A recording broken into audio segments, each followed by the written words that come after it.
हम लोगों ने पिछली बार 42 लीला में जीव की दशा ये तो पढ़ ली थी, वैदिक ज्ञान पढ़ लिया था।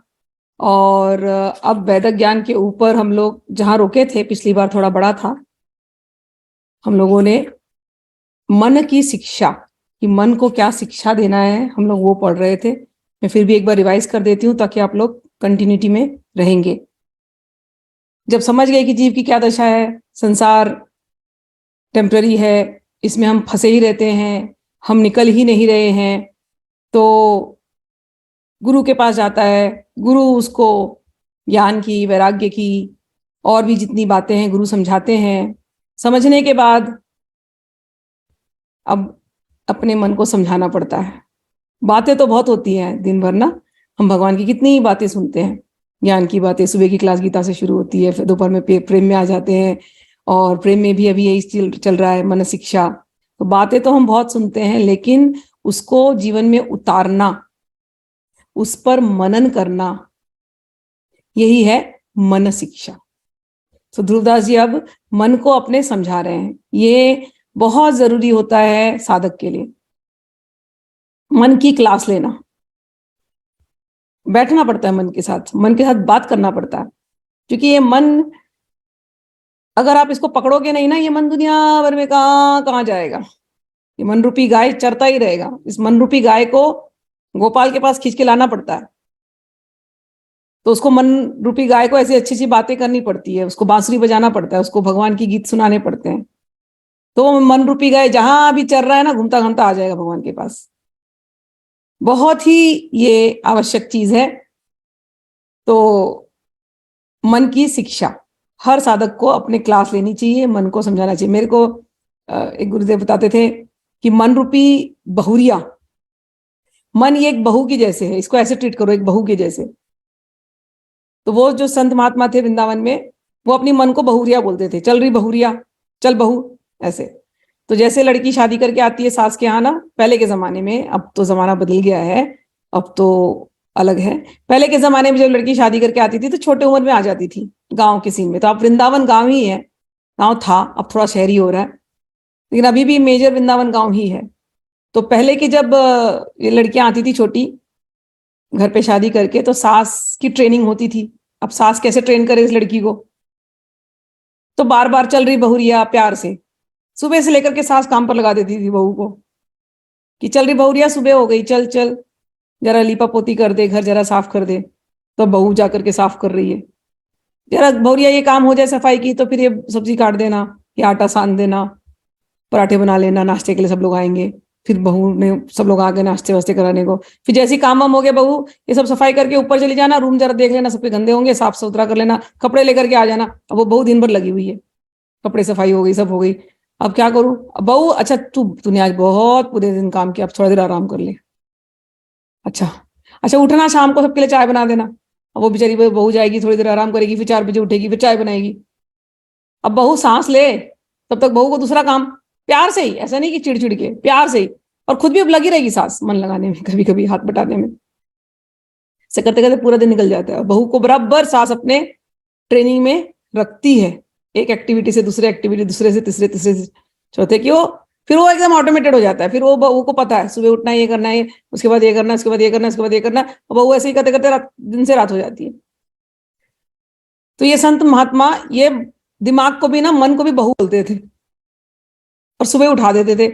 चल रे बहुरिया, भोर हो गई, चल उठ जा उठ जा, चल मंदिर की सफाई करनी है। अब बहुरिया, मन रूपी बहुरिया को ले गए मंदिर में, बुहारू झाड़ू बुहारी करना, अब कर रहे सोहनी सेवा। चल रे भाई बहुरिया, ठाकुर जी का भोग बनाते हैं। अब गई किचन में बहुरिया, खुद ही है, मतलब खुद ही है ना, लेकिन मन रूपी बहुरिया को लेकर के जा रही है। नहीं तो मन रूपी बहुरिया को छोड़ दिया तो फिर ये कहीं भी फिसल जाएगी।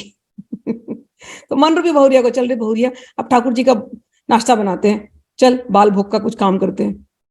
अब बहुरिया अच्छे अच्छे भोग लगाना, बाल भोग में ये अच्छा लगता है हमारे ठाकुर जी को। अब बहुरिया मतलब खुद ही बना रहे बहुरिया बन करके।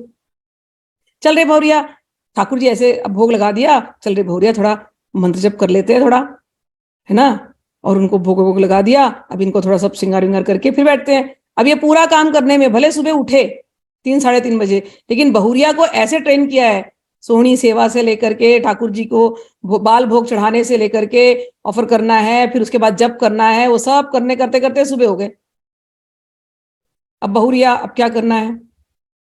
चल रे बहुरिया, आपको ये लोग मिलने आएंगे, संत महात्मा है ना, भगवान ही इसी रूप में आ रहे हैं ना। बहुरिया, ठाकुर जी इतने रूपों में आने वाले सेवा लेने के लिए, चल सबकी सेवा कर देते हैं। चल रे बहुरिया, सेवा तो हो गई, अब समय हो गया 10-11 बज रहे, चल अब राजभोग की तैयारी करते हैं। अब जाके राजभोग बनाया। चल रे बहुरिया, अब सुला देते हैं भगवान को। सुला दिया। अच्छा बहुरिया, अब तो भगवान सो रहे हैं, तू भी थोड़ी आराम कर ले। तब थोड़ा देर आराम किया खुद भी। अच्छा बहुरिया, उठ जा शाम को। अब शाम की तैयारी है, मंदिर खोलने की तैयारी है, घर के अंदर ही सब हो रहा है, सब आश्रम के अंदर या घर के अंदर। चल रे बहुरिया, मंदिर खोलते, 4 बज गए। अब थोड़ा कीर्तन भजन सुनाते हैं ठाकुर जी को। कौन से भजन सुनाए? चल रे भौरिया, हित हित 84 खोल। चल रे भौरिया, धूप 42 खोल। चल रे भौरिया, वृंदावन शतलीला पढ़। चल रे भौरिया, राधा रस सुधानिधि पढ़। चल रे भौरिया, इतने सारे ग्रंथ हैं हमारे यहाँ। चल रे भौरिया, आज कुछ भी पढ़ के आज ये सुनाते ठाकुर जी को, ये लीला सुनाते। मौसम कौन सा है भौरिया? अरे अभी तो बसंत ऋतु चल रही है। अच्छा मधु ऋतु, चल मधु ऋतु के पद गाते हैं। हर हित 84 में से देखते कौन से मधु ऋतु के पद है, कौन से वसंत ऋतु के पद है, ये सुनाते हैं। उस प्रकार का श्रृंगार ठाकुर जी को करते हैं। हो गया 4 बजे से काम शुरू बहुरिया का। 5:30 तक पद सुना रहे हैं, ये कर रहे हैं, कीर्तन भजन कर रहे हैं। चल रे बहुरिया, परिवार का भी ख्याल रखना पड़ेगा ना। चल चल उठ जा, 6:30 बज गए, परिवार के लिए बना ले। परिवार कौन है? ठाकुर जी तो ये हैं, इतने रूप में आए। चल रे बहुरिया, सबकी सेवा कर ले, जगत की सेवा कर, जगत के रूप में ठाकुर जी है। 8 बज गए, भोग भोग हो गया सबका। शयन आरती करना है बहुरिया, चल अब ठाकुर जी की शयन आरती करते हैं। चलो अब शयन आरती की। अब ठाकुर जी को प्यार से सुलाया, उनका बेड है, आराम से उनके कपड़े बदले, उनको रात्रि का कपड़ा बनाया, उनको रात्रि के कुछ कीर्तन भजन आते वो सुनाए। चल रे बहुरिया, अब तू आराम कर ले। अब आराम करने गए तो ठाकुर जी का नाम लेते लेते आराम कर लेना। दिन भर ठाकुर जी का काम किया ना, अब तो ठाकुर जी सो रहे हैं, तो तू भी ठाकुर जी का नाम लेते लेते सो जा। कल सुबह फिर उठना है ना ठाकुर जी की सेवा के लिए। अब देखो, मन पूरे दिन कहाँ था? ठाकुर जी में ही था। भले संसार में हम हैं, बीच में ब्रेक लिया, परिवार के लिए लिया ना, उन्होंने अपने दूसरे शिष्यों मिलने वालों के लिए लिया, हम अपने परिवार के लिए ब्रेक लेते हैं। चल रे बहुरिया, परिवार की सेवा कर। लेकिन परिवार कौन है? परिवार हमारे, मेरा नहीं, परिवार को ठाकुर जी ने भेजा। चल रे भैया, नौकरी पे जाना है, ठाकुर जी ने ये काम दिया है, अच्छे से कर लेते हैं ताकि ठाकुर जी प्रसन्न हो जाए। हमारे इस काम से न जाने कितनों को फायदा होगा, दिल से करते हैं बहुरिया, बिना आलस किए, बिना प्रमाद किए। चल बहुरिया, काम पे लग। फिर शाम को जाना है ना, 5 बजे घर जाकर के ठाकुर जी की सेवा करनी है ना। ऐसे ऐसे करके। तो बहुरिया, ये मन रूपी बहुरिया है ना, इसको बहुत क्लास देने पड़ती है। मन शिक्षा इसको कहते हैं, मन शिक्षा। खूब क्लास लो इसको। अभी तक आपने इसको खूब संसार में घुमाया, क्या क्या राग और द्वेष और क्या क्या उसके अंदर भरे आपने। अब मन की ट्रेनिंग उल्टा। चल रे बहुरिया, ठाकुर जी के पास। ठीक, चलिए। तो मन शिक्षा वहां से शुरू होती है और वो सिखा रहे हैं, हे मेरे मन, यदि तू शाश्वत सुख चाहता है तो श्री हित हरिवंश का भजन कर। श्री हित हरिवंश द्वारा प्रकटित इसी प्रेम लक्षणा भक्ति से भावित होकर ब्रज की गोप वधुओं ने अपने सुखमय ग्रह कुटुंब को त्याग कर दिया था। ग्रह में गोपियां जो थी भगवान से बहुत प्रेम करती थी, बात याद रखना। यहां पर लिखा ग्रह कुटुंब को त्याग दिया, लेकिन कभी आपने सुना गोपियां घर से भाग गई, वृंदावन से भाग करके द्वारका जी चली गई थी? ज्यादा दूर नहीं था, भागना होता तो बड़ा आसान था। भागी? नहीं भागी। जहां थी, जिस घर कुटुंब में थी, उस घर कुटुंब का सारा कार्य किया उन्होंने। लेकिन मन उनका कभी श्री कृष्ण से दूर नहीं हुआ। ये असली सन्यासी का लक्षण है, कर्म योगी का लक्षण है, भक्त योग जिसको कहते हैं ना, भक्ति का लक्षण है। जहां है, जिस स्थिति में है, हर कार्य करते हुए भगवान का स्मरण, भगवान का स्मरण। कभी कभी हम उतने रीति रिवाजों के साथ जैसा करना चाहिए ना, इतना इतना सारा लोग, कई बार लोग सुनते हैं ना घबरा जाते हैं, अष्टयाम सेवा, इतनी सेवा करनी पड़ती है, कई बार लोगों से नहीं हो पाता। तो भी क्या है, आप जहां हो, समझो आप 4 बजे ऑफिस में हो, चाय की ब्रेक तो लेते ही होगे ऑफिस में, थोड़ी देर के लिए 10 मिनट के लिए ब्रेक ले लो, आंख बंद करो, वहीं पर बैठे बैठे ठाकुर जी को स्मरण करो, अपने घर के ठाकुर जी को स्मरण करो, और वहीं पर बैठे बैठे उनको जो तुमको भजन सुनाना है, जो तुमको गीत सुनाना है, शाम का जो तुम्हें लगाना है भोग, मन से लगा दो वहीं पर बैठे ऑफिस में, ठाकुर जी समझ जाएंगे। और फिर अपने काम पे लग करके वापस आ जाओ, शाम को बात करो फिर अपने ठाकुर जी से। ऐसे रिश्ता जोड़ते हैं ठाकुर जी से, प्रेम से। समझ में आई बात? तो इसको प्रेम क्या नाता है भैया यहां पर? तो जो ये अभी बात की ना कि गृह कुटुंब को त्याग दिया, त्याग का अर्थ है मन से, मन से उनके प्रति जो आसक्ति थी, अभी तक तो सारा काम खाली अपने लोगों के लिए ना, ये मेरे अपने हैं। जैसे औरत घर से जाती है काम पर, तो बच्चा उसका घर पे 4 बजे अगर आना है स्कूल से, पूरा इंतजाम करती है ना, ऑफिस में कितना भी बिजी हो, 4 बजे को फोन आ ही जाएगा घर पे। अगर बच्चा घर पे, बच्चा कैसा है, खाना वहां रखा है, खाना ले लेना, दीदी क्या कर रही है, पिक्चर देख रहे हो तुम लोग, टीवी देख रहे हो, टीवी बंद करो, पढ़ाई करो, मैं आऊंगी तो मैं पूछूंगी, बात करते हो ना। सुबह निकलना है ऑफिस को, तो घर वालों को खाना, अगर घर में पीछे कोई बैठा है, घर के अंदर अगर कोई है, सास ससुर है या कोई भी है, तो उनको भी भोजन वोजन बना करके जाना है, खुद का भी डब्बा तैयार करना है, बच्चों का भी लिए भी टिफिन तैयार करना है, सब करते हो ना, और फिर काम पे लग जाते हो अपने। बस ऐसे ही ठाकुर जी भी तुम्हारे बच्चे हैं, या जी भी तुम्हारे ठाकुर जी हैं, जिस रूप में तुम उनको देखना चाहो। सुबह उठते ही पहला काम ठाकुर जी को, फिर हर दोपहर में जैसे एक बार फोन करोगे ना अपने बच्चों को चेक करने के लिए, बच्चों कैसे हो, या पति को चेक करने के लिए, तो ठाकुर जी को एक फोन लगाओ मन से, ठाकुर जी कैसे हो, सुबह का भोग कैसा लगा, बात करो ऐसे मन से, मन में ठाकुर जी आपके हमेशा हो। यही मन शिक्षा। तो गोपियां गृह कुटुंब त्याग रही हैं, लेकिन मन से आसक्ति त्यागी है, घर छोड़ करके वो कहीं नहीं गई थी, वही वृंदावन में वो कृष्ण कृष्ण कृष्ण का रट लगाती रहती थी। और उनका ये प्रेम जग जाहिर था कि वो कृष्ण को ही अपना सर्वस्व मानती थी। सर्वस्व, पति का अर्थ लोग हस्बैंड लगा देते हैं, वो संसारी बुद्धि है, हस्बैंड नहीं थे, सर्वस्व थे, प्राण थे। संसारी हस्बैंड नहीं थे, संसारी हस्बैंड के लिए कोई प्राण नहीं त्यागता। सुना है क्या अभी त्यागते हुए? एक बार एक व्यक्ति गया एक महात्मा के पास, महात्मा ने उनको बहुत ज्ञान दिया और बताया संसार, इतना संसार की दशा बताई, जैसे इधर महात्मा बताएंगे, बताए चुके हैं पहले ही, जीव की क्या दशा है कि बूढ़ा हो जाता है, जर्जर हो जाता है, फिर भी अपने घर को छोड़ता नहीं है, उसके घर वाले उसको देखना नहीं चाहते, फिर भी वो वहीं पड़ा रहता है, जिस भी हालत में पड़ा रहता है, और उसका इतना आसक्ति होता है अपने नाती पोतों से, उनकी शादी भी देखना चाहता है वो, इतनी आसक्ति है। आसक्ति जितने दिन रहो घर में, उतनी आसक्ति बढ़ती जाएगी। तो जीव की तो ये दशा है। अब ये दशा समझा रहे हैं महात्मा, संत महात्मा। वो व्यक्ति बोला वो तो ठीक है, मेरा भी मन करता है कई बार मैं आ जाऊं वृंदावन में रह जाऊं बस, लेकिन ना मेरी पत्नी मेरे को बड़ा बड़ा प्रेम करती है, और माता पिता मेरे बिना कैसे रहेंगे, वो भी मुझे बड़ा प्रेम करते हैं। महात्मा जी, आपको प्रेम क्या है परिवार का आपको पता ही नहीं है। आपने, लगता है आपने कभी विवाह किया ही नहीं है, तो आपको क्या पता पत्नी का प्रेम क्या होता है। आपके बच्चे ही नहीं है तो आपको क्या पता बच्चों का प्रेम क्या होता है। माता पिता शायद आपके चले गए होंगे, इसलिए आपने संन्यास ले ली, आपको नहीं पता प्रेम क्या है। कि क्या भगवान का प्रेम भगवान का करते हैं, भगवान ने तो दिया ना परिवार, तो हमारा तो परिवार बड़ा प्रेम करता है हमको।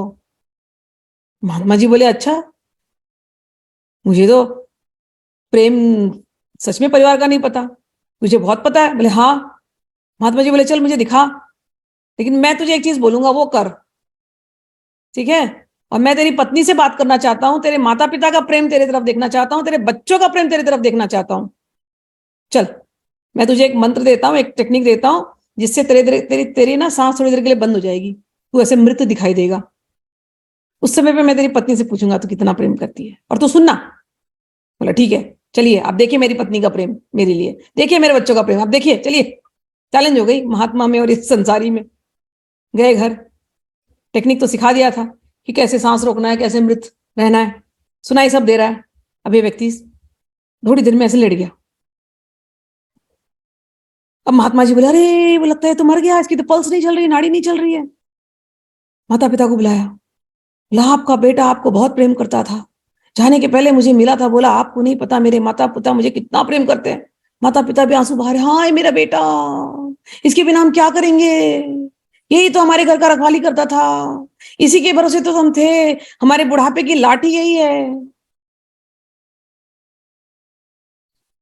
भगवान हमको क्यों नहीं उठा ले गए, इसको क्यों उठा ले गए, कुछ करो महात्मा जी, आप कुछ करो, आप कुछ कर सकते हो, जादू करो। महात्मा जी बोले, माता जी मैं जादू कर सकता हूं, मैं आपकी आत्मा इसके अंदर डाल सकता हूं। आपको तो वैसे ही समय हो गया और आप अभी बोल रही थी, हे परमात्मा, हे हमारी आत्मा हमारे जीव को, हमारे जीवन को ले जाते तुम, तो आप एक काम कीजिए, आप रेडी हो जाइए, इसके बदले में आप मर जाइए, आपकी आत्मा मैं इसमें डाल दूंगा, बच जाएगा ये, फिर आपके सबका घर वाले का ख्याल रखेगा।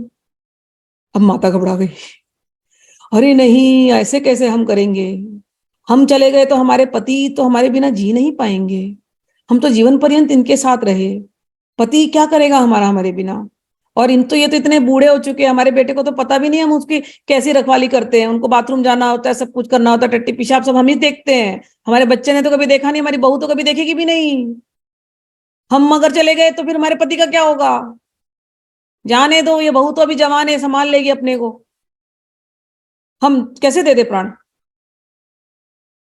पिताजी को देखा, पिताजी आप तो वैसे ही टट्टी पेशाब बिस्तर पे कर रहे हैं, आपकी पत्नी ने अभी आपके सामने कितना सुना दिया आपको कि पत्नी परेशान है, लेकिन फिर भी आपसे प्रेम करती तो रुकी है, आपका जीवन तो वैसे ही लग रहा है आप 6 महीने में शायद चले जाओ,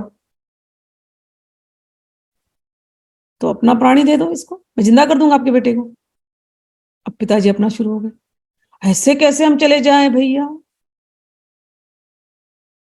हमारी पत्नी आपने सुना ना हमसे कितना प्रेम करती है, हम चले गए तो इसका कौन ख्याल करेगा, ये बहू तो इसको गाली मार के निकाल देगी घर से, गाली दे दे करके, हम हैं तो सब है, हम ऐसे कैसे जा सकते हैं, नहीं भैया हम अपनी पत्नी को छोड़ देंगे, हम अपना पति धर्म से च्युत हो जाएंगे, हमने कस्में खाई हैं सुख में दुख में साथ में रहेंगे, तो अब मैं अपना पति धर्म तो नहीं छोड़ सकता, जीवन पर्यंत मैंने पति धर्म निभाया है, अब अंत समय में मेरा धर्म तोड़ने के लिए मत कहो, अब जिसको जाना था, जिसकी नियति थी, उसको जाना लिखा था, वो चला गया, अब बहू की अपनी किस्मत वो अपना संभाल लेगी।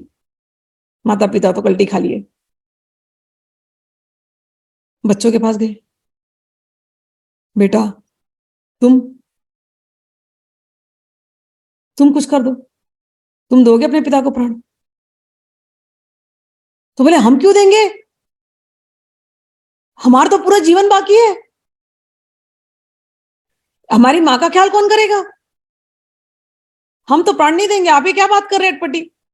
गए पिताजी तो गए, अब माँ से पूछो, माँ कुछ कर सकती है तो दे देगी, माँ के पास गए, अब माँ के अपने बहाने, पंडित जी दुख तो बहुत है हमें इनके जाने का, लेकिन अगर हम चले गए तो हमारे तो 2 छोटे बच्चे और ये बूढ़े माँ बाप को भी तो छोड़ के गए, ये कुछ भी बोले संभालना तो मुझे ही है ना, मेरे बच्चे आए कौन देखेगा, बेमाँ के हो जाएंगे, बी पिता के तो हो ही गए वो, और इनके पिता को क्या मालूम माँ की 10 जगह कौन ले सकता है, पिता थोड़ी ना माँ बन सकते हैं, अब ये तो गए जो गए, ये तो छोड़ करके गए हैं, क्या पता उसी से हम अपना जीवन काट लेंगे, जैसे भी हम कैसे अपनी आत्मा दे दे, मतलब अब आप आत्मा नहीं दोगी, नहीं, कैसे दे दे आप ही बताओ, धर्म संकट में आ गए गुरुदेव, आप ही बताओ। तब तक पंडित ने, जो महात्मा थे, वो उसको इशारा किया हल्के से, आंख खोल, ऐसे मंत्र मंत्र पढ़े, ऐसे कुछ तो किया, आंख खोल दिया उसने। अब ये पति उड़ गया, अब पति ने तो सुना था सारा बात, सबने क्या क्या नाटक किए, जिनके प्रति इनको इतना मोह है, सबने क्या क्या सुना दिया, सब समझ गया। पति उठ करके बैठ गया एकदम उसे गुस्से में देखते हुए, पहले तो पत्नी के ऊपर सारा गुस्सा निकाला उसने, ऐसी नजर से एकटक देख रहा है, पत्नी घबरा गई, हाय भूत आ गया, भूत आ गया, इसको भगाओ भगाओ महात्मा जी, भूत से बचाओ, भूत से बचाओ। पति बोल रहा है मैं भूत नहीं हूं, मैं पति हूं, अरे तुम तो मर गए थे, अरे यार इसको हटाओ, इसको हटाओ, इसको हटाओ, भाग रहे सब अब यहाँ वहां कमरे में। महात्मा जी बोले जरा शांत हो जाओ भाई, भूत भूत नहीं है, ये तुम्हारा पति है। इस पति ने, तुम्हारे पति ने मुझे बताया था कि संसार में प्रेम कैसा होता है। हे महात्मा जी, आपको नहीं पता, चलो मैं अपने घर में आपको दिखाता हूं संसार का प्रेम कैसा है। मैं मैंने भी कहा चल तेरे घर का प्रेम देख लेता हूं। आज मैं देख लिया संसार का प्रेम कैसा है, और आज आपके पति ने भी देख लिया कि संसार का प्रेम कैसा है। वो जिस मिथ्या जगत में रह रहा था, वो मिथ्या जो भी बातें थी आज उसके समक्ष आ गई हैं, और उसे समझ में आ गया है प्रेम तो केवल एक भगवान से होता है, हमेशा से थे, हमेशा है, हमेशा रहेंगे। अब ये व्यक्ति, आंखें तो खुल गई। व्यक्ति बोला अब मैं क्या करूं, महात्मा जी मुझे अपने साथ ले चलो, अब मुझे यहाँ नहीं रहना, मेरा मोह भंग हो गया। महात्मा जी बोले मेरा काम यही था तेरा मोह भंग करना, लेकिन तेरे धर्म से मैं च्युत नहीं होने दूंगा तुझे। इसी घर में रह, माता पिता की सेवा कर, पत्नी को जितना खुश देना है, खुशी देना है दे, बच्चों को जितना देना है दे, लेकिन आसक्ति मत पालना इनके साथ, मोह मत पालना इनके साथ। ठाकुर जी ने ये परिवार भेजा है, कुछ तुम्हारे कर्मों के, पूर्व जन्मों के ऋणानुबंध हैं, उन ऋण की चुकता कर दो, और जितना समय है ठाकुर जी का नाम भजो। तेरा मोह दूर करने के लिए ये किया था, लेकिन अपने कर्तव्य पथ से तू गिरेगा नहीं। अब ये पाल तो लिया है तूने, तो तुझे अब ये पालन अंत तक करना होगा, लेकिन भगवान को तू अब मत भूलना। तेरे सच्चे हितैषी केवल और केवल भगवान। और जो साधना देता हूं, जो मंत्र देता हूं, इस मंत्र को निरंतर जपना और ऐसे अपने जीवन यापन करना। तो यही सही तरीका है संसार में जीने का, आसक्ति रहित, लेकिन कर्तव्य पथ से अपना कभी गिरना नहीं। सारा का सारा प्रेम भगवान को न्योछावर। भगवान आपके घर के ठाकुर जी हैं, भगवान आपके घर के मालिक हैं, भगवान आपके घर के पति हैं, पति परमेश्वर हैं, वही एक पति परमेश्वर है, अंडरस्टैंड दिस।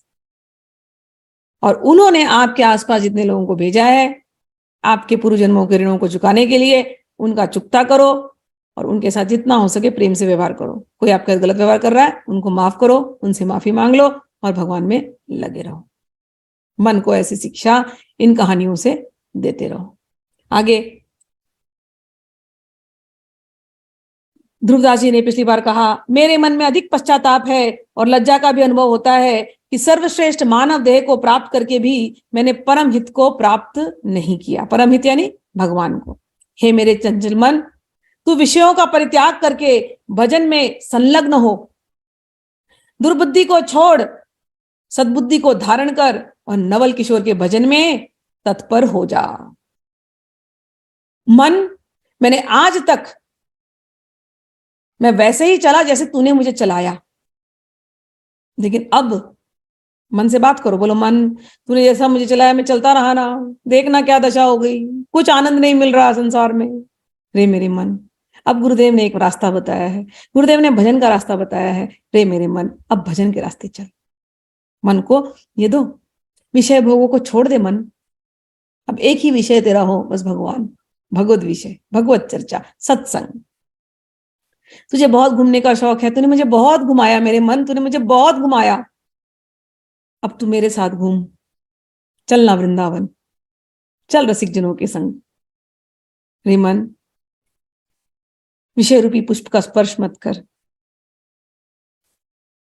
युगल के जो चरण कमल है, अगर तुझे पुष्पों का इतना शौक है तो युगल के जो चरण है ना, वो चरण नहीं, वो चरण कमल है, कमल। रे मन, उन चरण कमल का मकरंद पान कर। रे मन, तू संसार में क्यों फंसना चाहता है? स्मरण रख कि इस बंधन में फंसने के बाद क्लेश ही क्लेश मिलने वाला है और कुछ नहीं। और जितना तू फंसता जाएगा ये बंधन और सुदृढ़ हो जाएगा और इसको काटना कठिन हो जाएगा। इसमें जो थोड़ी बहुत सुख की अनुभूति होती है रे मन, अंत में वो दुख का कारण बनेगा। इसलिए मेरी बात मान जा। अभी तुझे बड़ा दुख हो रहा है ना, भगवान का नाम, साधना, जप, नींद आ रही है। मन अभी तुझे परेशानी हो रही है, लेकिन गुरुदेव ने बोला है पहले थोड़ी परेशानी होगी, लेकिन बाद में इतना आनंद आएगा, इतना आनंद आएगा मन कि फिर तेरा उससे निकलने का मन नहीं करेगा। हाँ मेरी बात सुन, तू अब तक घूम रहा था यहाँ वहां, अब मैं तुझे सही दिशा ले जा रहा हूं। मन चल, सारी कामना छोड़ दे, केवल एक ही कामना हृदय में रख, कृष्ण के युगल के चरण कमलों की सेवा की कामना, यही अपने मन में रख। ये मन जब तक हम हृदय में युगल सरकार श्यामा श्याम राधा कृष्ण को नहीं बिठाते, तब तक मन संसार के अलग अलग तुच्छ भोगों में चलता रहेगा। तो इसलिए रे मन, ये भोगों में जाना ये पाप का कारण है, ये तुझसे पाप करवाएगा और पाप करवाएगा, और पाप करने के बाद फिर तू जानता है क्या दशा होने वाली है। तो क्यों तुझे पाप के कर्मों में फंसना है मन? यह लोभ ही तो सर्व पापों का जनक है, जिसकी छाया में छोटे बड़े समस्त पाप आश्रय पे आते हैं। अतएव निष्प्रिय एवं संतोषी बन जा, लोभ छोड़ दे और श्री युगल के भजन में चित्त को लगा। मन तू कहता है मेरा मन नहीं लगता, बोलते हैं ना लोग, मन मेरा मन नहीं लगता। मैं जानता हूं तू बड़ा चंचल है, और इस चंचलता का निवारण का कोई उपाय भी नहीं है। जब अर्जुन बोल देते हैं मेरा मन चंचल है, तो हम तो है ही भाई चंचल। लेकिन रे मन, तेरी चंचलता दूर करने का मेरे पास एक उपाय है, गुरुदेव ने बताया है। क्या? हरि भजन और रसिकों का संग। तुझे तो यही तो करने हैं, दो ही तो काम करने हैं बस, और क्या करने हैं तुझे? कौन सा बड़ा कठिन काम करवा रहा हूं तुझसे मैं? हरि का भजन और रसिक भक्तों का संग, हो गया। इसलिए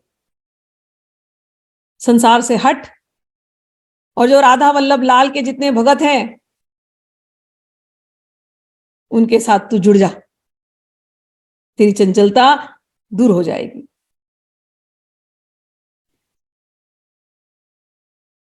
और भी आगे बहुत सारी बात कर रहे हैं, कह रहे हैं कि भगवत भजन संबंधी रससंवादन होने पर विषय वासनाओं की निवृत्ति होती है और सुख का मूल उद्गम केंद्र उसे प्राप्त हो जाता है।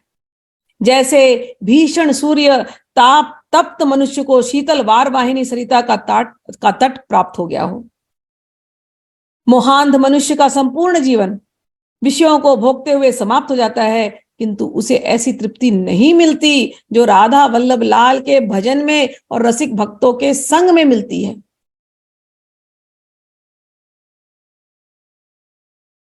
रे मन, तू इन नेत्रों से देखता तो है,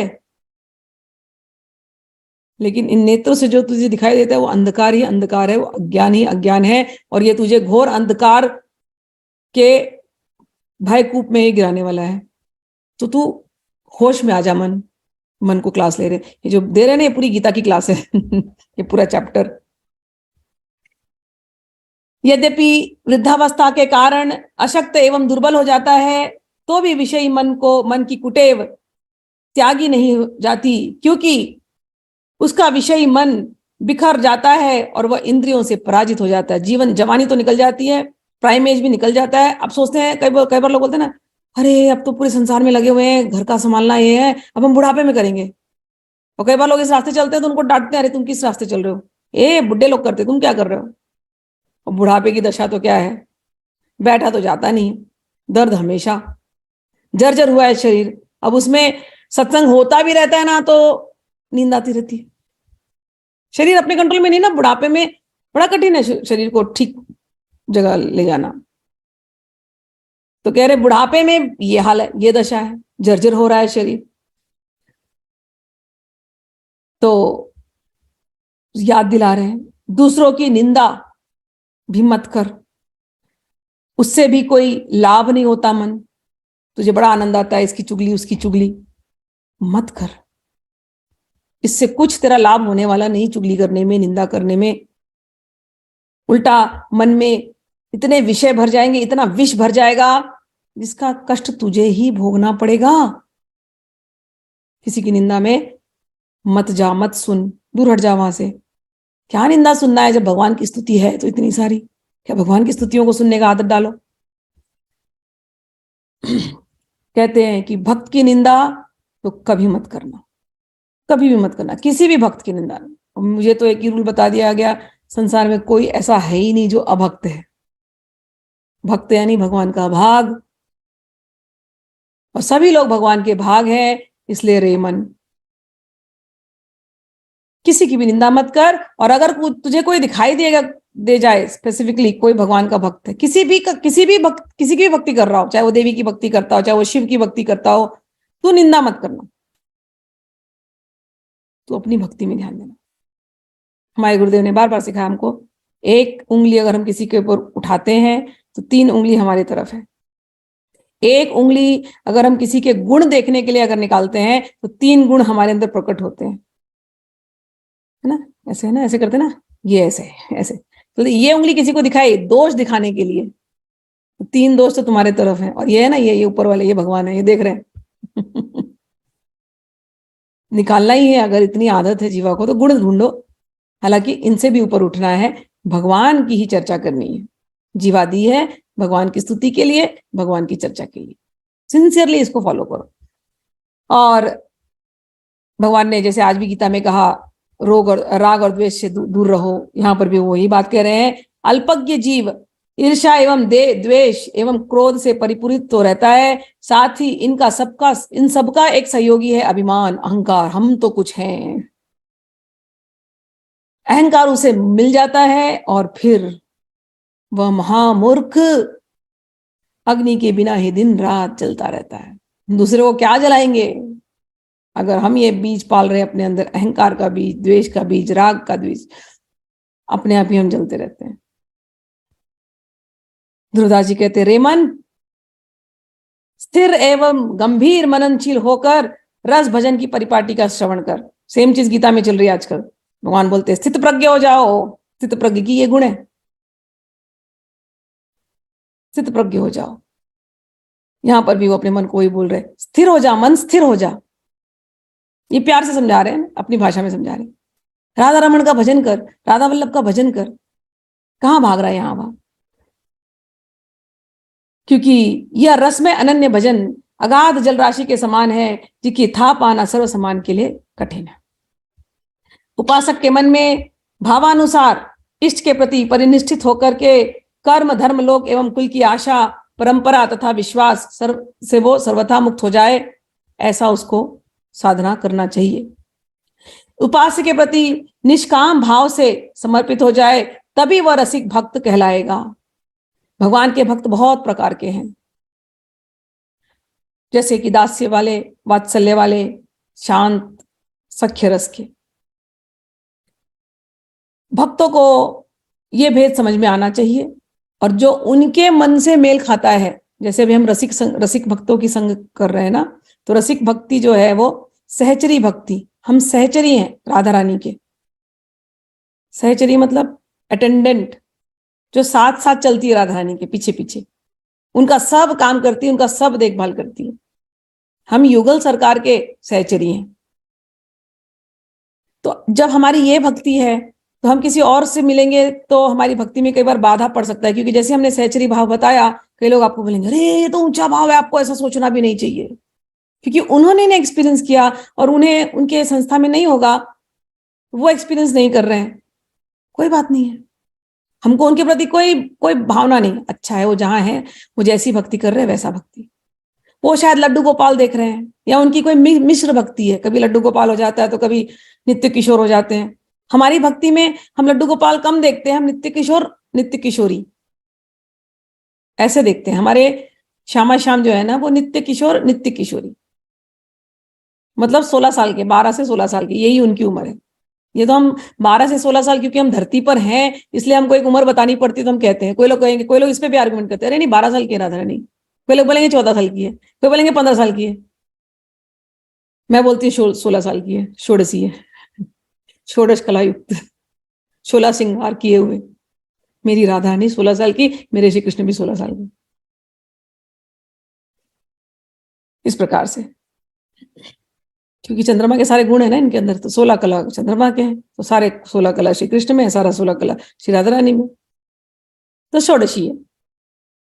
तो मतलब नित्य किशोर, यहीं पर आकर के उम्र इनकी रुकी हुई है, इसके ऊपर बढ़ते नहीं गई, क्योंकि उस जगत में बुढ़ापा है ही नहीं, उस जगत में शरीर तो बूढ़ा होना नहीं है, और वो जगत तो सनातन है, तो वहां क्या उम्र की गणना, ये उम्र की गणना यहाँ होती, इस धरती पे होती, वहां नहीं होती, ठीक है ना।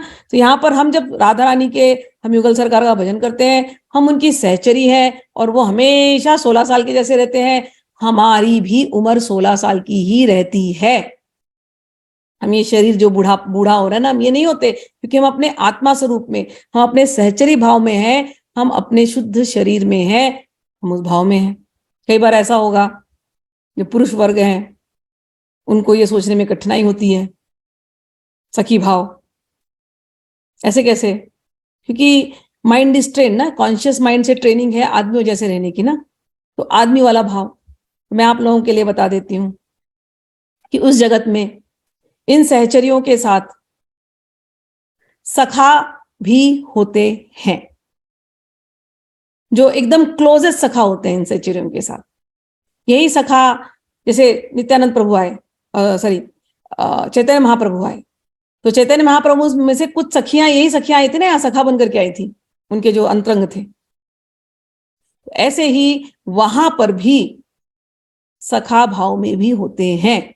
अब वो सखा भाव क्या है, जब मैं आगे कभी भगवान ने कृपा रखी और इच्छा हुई भगवान की, तो हम लोग उज्जवल नीलमणि खोलेंगे, तो उसमें से सखा भाव क्या है आपको प्रकट होगा, तो आप शायद उनसे जुड़ पाओगे, उनसे जुड़ पाओगे, उनके ग्रुप में शायद आपको लगेगा कि ये हमारी सेवा भावना है।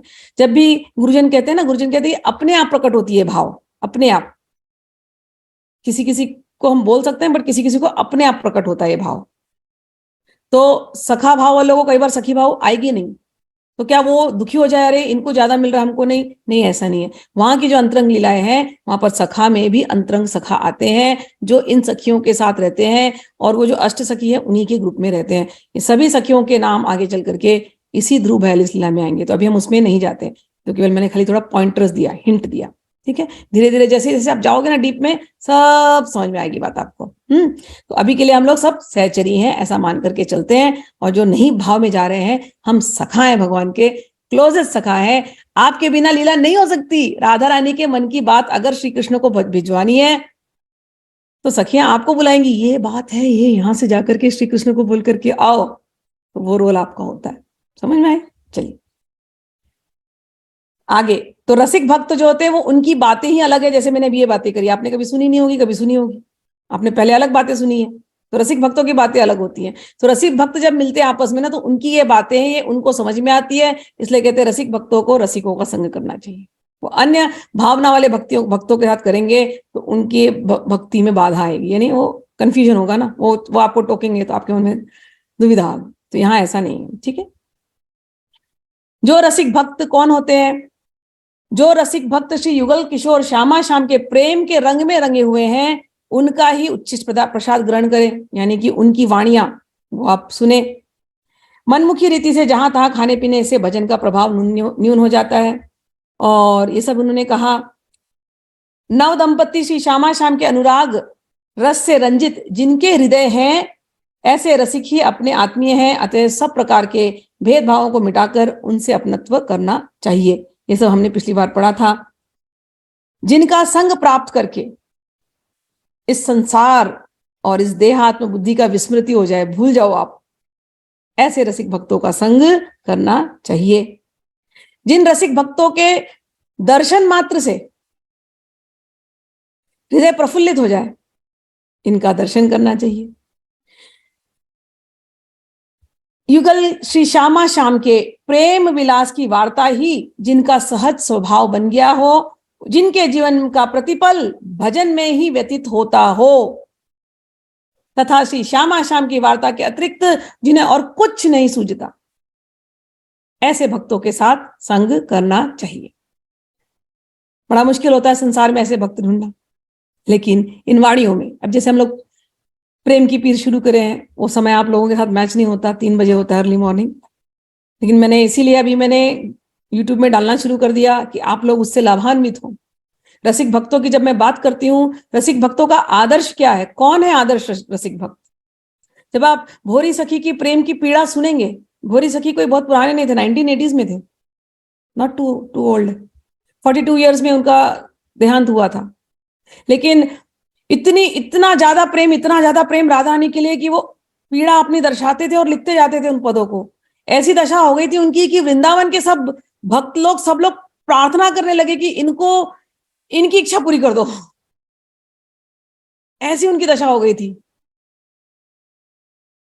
और एक एक जो उन्होंने पद लिखे हैं, एक एक में इतना भाव है। कोई भी एक पद लेकर के आप घंटों उसमें खोए रह सकते हो, जैसे मन की बात वो बोल देते हैं। ये रसिक संत है अभी के, हाल ही के। हित हरिवंशी की वाणियां पढ़ो, वो रसिक संतों की वाणियां हैं।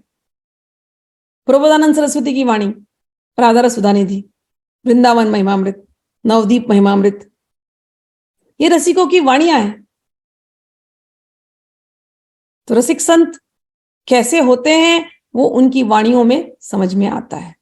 ठीक, लेकिन वाणी समझने के लिए फिर वही है, मिलना पड़ता है, सत्संग करना पड़ता है। तो इसीलिए अभी बहुत मेरे पास सखी भाव के लोग आ रहे हैं, तो सबके सुविधा के लिए ही चैनल में अब रिलीज करना शुरू कर दिया है।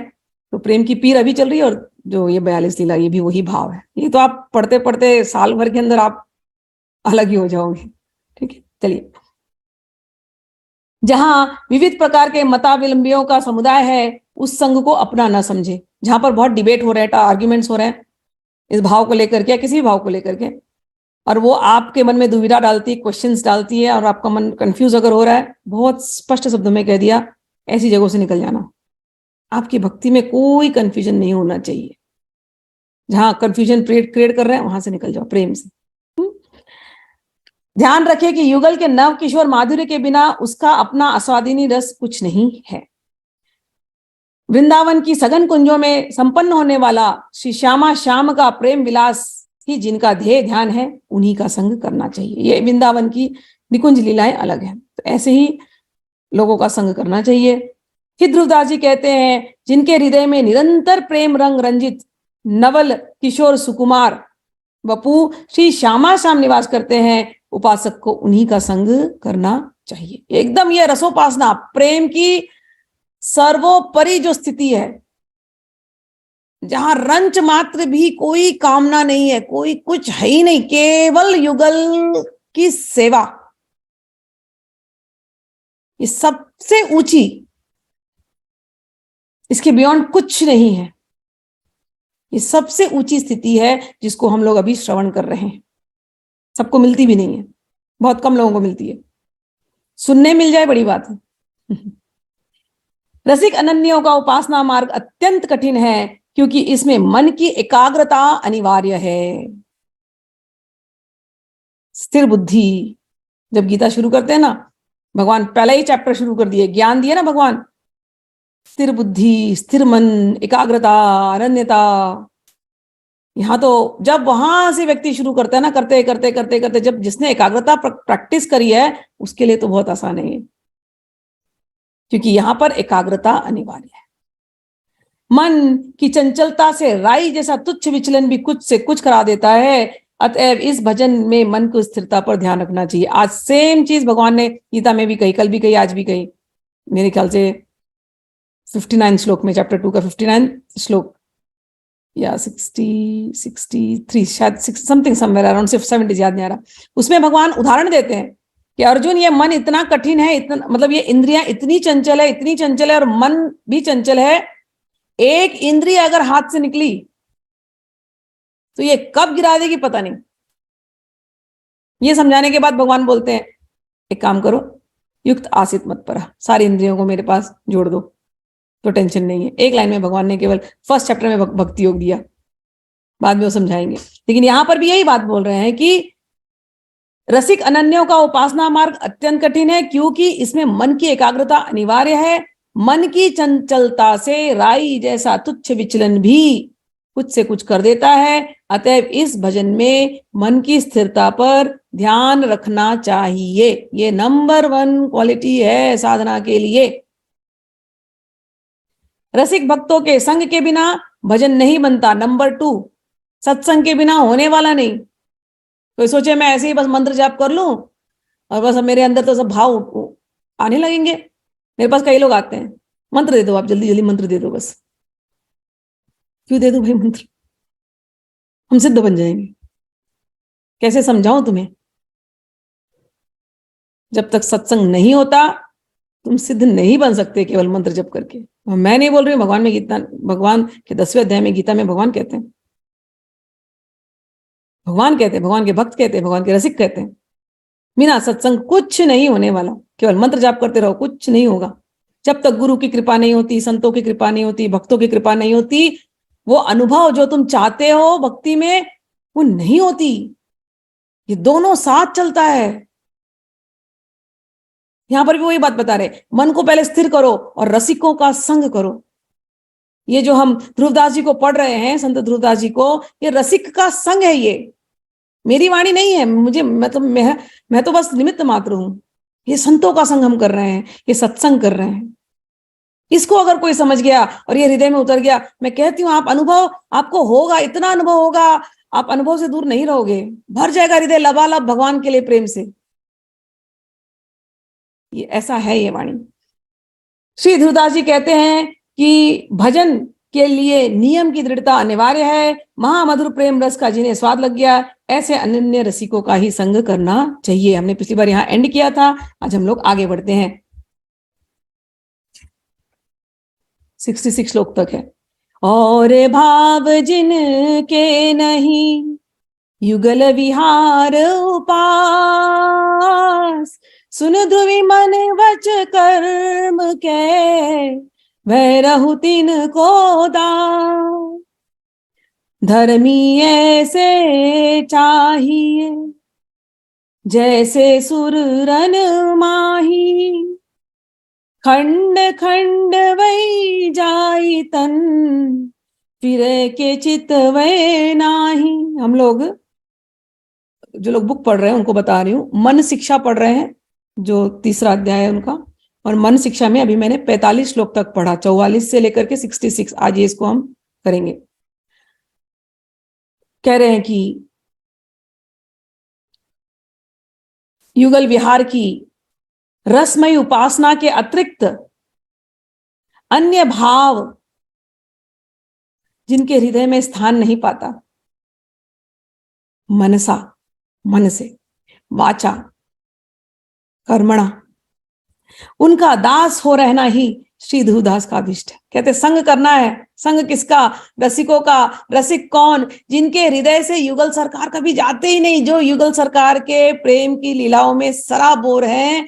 ध्रुवदास जी कहते हैं मैं मन से, वचन से, कर्म से, ऐसे जो रसिक संग है मैं उनका संग करना चाहता हूं, ऐसा मेरा अभीष्ट है।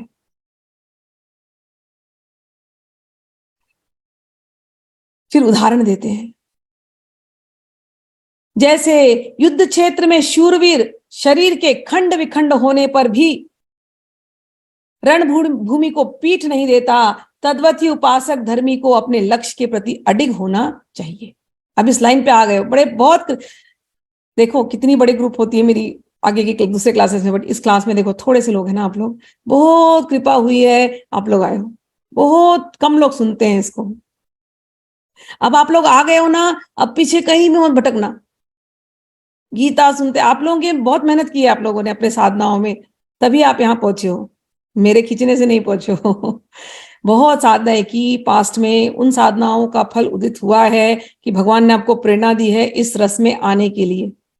और अब आप आ गए हो, अब मन को बिल्कुल अडिग रखना, चंचल मत करना, कहीं यहाँ वहां भटकना मत। अब एकदम सही रास्ते चल रहे हो। ठीक, यही यहाँ पर समझा रहे हैं कि युद्ध क्षेत्र में शूरवीर का शरीर के खंड विखंड होने पर भी वो रणभूमि को पीठ नहीं दिखाता, तद्वत ही उपासक धर्मी को अपने लक्ष्य के प्रति अडिग होना चाहिए। अब कभी कभी ये होता है ना कि अरे हम भजन कर रहे हैं लेकिन मन नहीं लग रहा है। अब उसका उत्तर देते हैं, कबहू तो थोरो भजन, कबहू होत विशाल, मन को धीरज छूटे नहीं, गहे न दूजी चाल। होता है ना प्रश्न, अरे मन नहीं लग रहा, साधना करने बैठे, जैसे पहली लीलाएं आती थी वैसा भाव नहीं आ रहा। मन ऐसे बहुत सारे तुमको देगा सजेशन। तो यहां पर वो उत्तर दे रहे हैं कि अरे कोई बात नहीं है, कबहू तो थोड़ो भजन, कभी कभी थोड़ा ही भजन होगा, कबहू हो तो विशाल, कभी कभी विशाल भजन होगा, बहुत भजन हो जाएगा। मन को फिर भी धीरज छूटे नहीं, गहे ना दूजी चाल, दूसरी कोई बात मत सोचना, कभी थोड़ा भजन कभी बहुत विशाल भजन, कोई बात नहीं है, यहां वहां मत भटकना। कोई बोले अरे ये करने से मन लग जाएगा, अरे वो करना चाहिए, अरे तुमको अब कोई रास्ता नहीं, अब कोई ध्यान मार्ग नहीं, अब कोई सहज योग मार्ग नहीं, कोई योग मार्ग नहीं, अब कुछ नहीं, अब केवल रसिकों का संग करना है। अब कोई कितना भी बोल दे ये शिविर अटेंड कर लो, वो शिविर अटेंड कर लो, नहीं। जैसे मछली, मछली जल को कितना प्रेम करती है, उस जल से उसको निकाल दो वो मर जाएगी। और अगर स्वच्छ जल की मछली हो, उसको गटर में डाल दो, वो तो गटर में मर जाएगी भले पानी है। ऐसे ही स्वच्छ जल की मछली की तरह तुम्हारा मन हो। भगवान ये जो जल है ना, रसिकों का प्रेम रूपी जल में तुम्हारा मन उस मछली की तरह खेलता रहे, निकलने का तुम्हें इच्छा ना हो, संसार रूपी गटर नाले में अब जाना नहीं। अब कोई कितना भी तुम्हें अच्छा लेक्चर दे, कितना भी यूट्यूब के वीडियोस बताए, ये गुरु वो गुरु, इसने ये सिखाया उसने वो सिखाया, इसका ये योग शिविर उसका वो ध्यान शिविर, ये महात्मा शक्तिपात करते हैं, ये वो करते हैं, ये तांत्रिक ने ये किया, कान को बंद कर लेना, मत सुनना।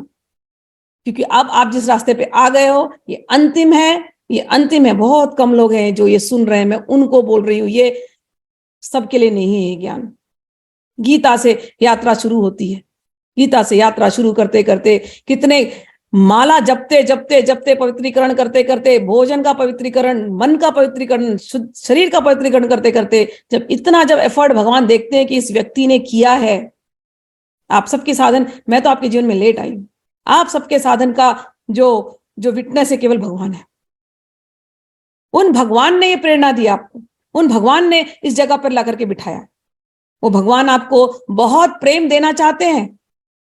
इस प्रेम को अनुभव करना, ये आपके जीवन में बहुत बड़ा चीज मिला है आपको, ये प्रेम, साक्षात प्रेम। यहाँ ज्ञान की क्लास नहीं है, गीता की क्लास नहीं है, ये एक प्रेम है, प्रेम की क्लास है।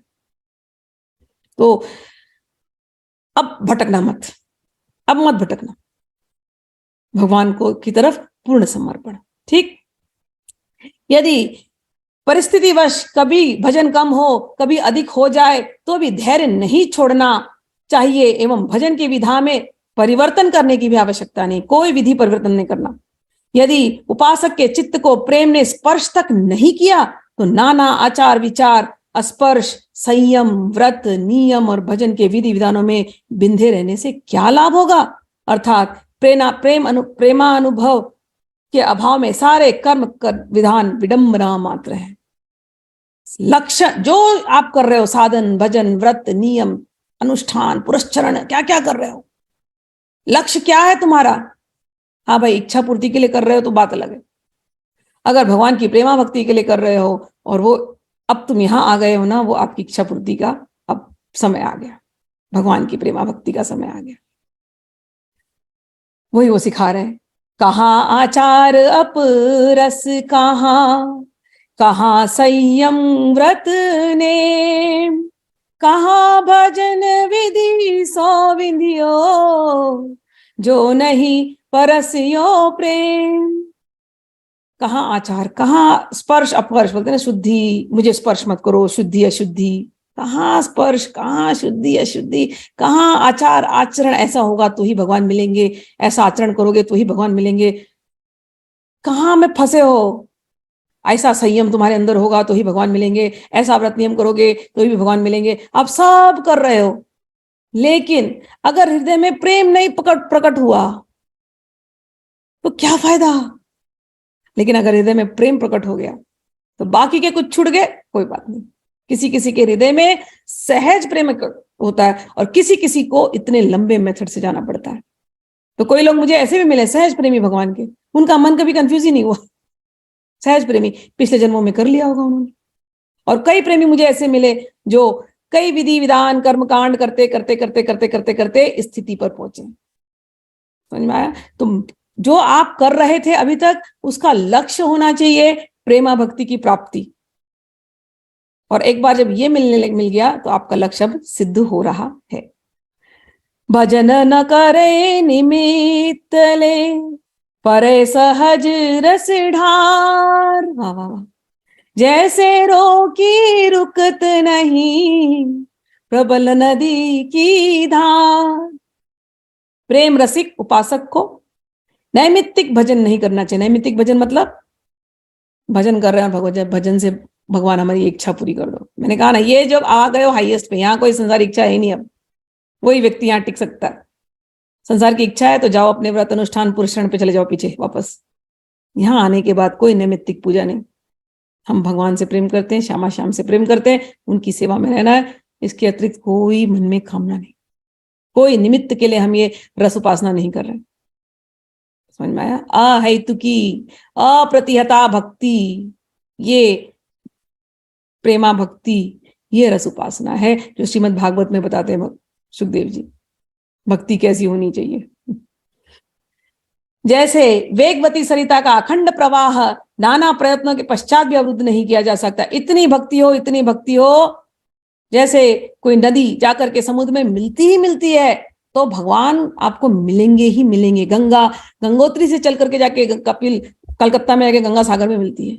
ऐसे ही जिसके हृदय में प्रेम उमड़ा युगल के लिए, थोड़ा प्रेम उमड़ेगा पहले, फिर उसका प्रवाह बढ़ता जाएगा बढ़ता जाएगा बढ़ता जाएगा, इतना बढ़ जाएगा कि उस प्रेम रूपी सागर श्री राधा रानी को मिलकर के ही रहेगा। वो प्रेम की ये दशा है। जब नदी बहेगी, बहती है ना अपने वेग में, सबको तोड़ ताड़ के निकलती है वो। ऐसे ही जब हृदय का प्रेम निकलता है ना, सब बंधनों को तोड़ करके निकलेगा और जाकर के आपको आपकी श्यामा श्याम से मिला देगा।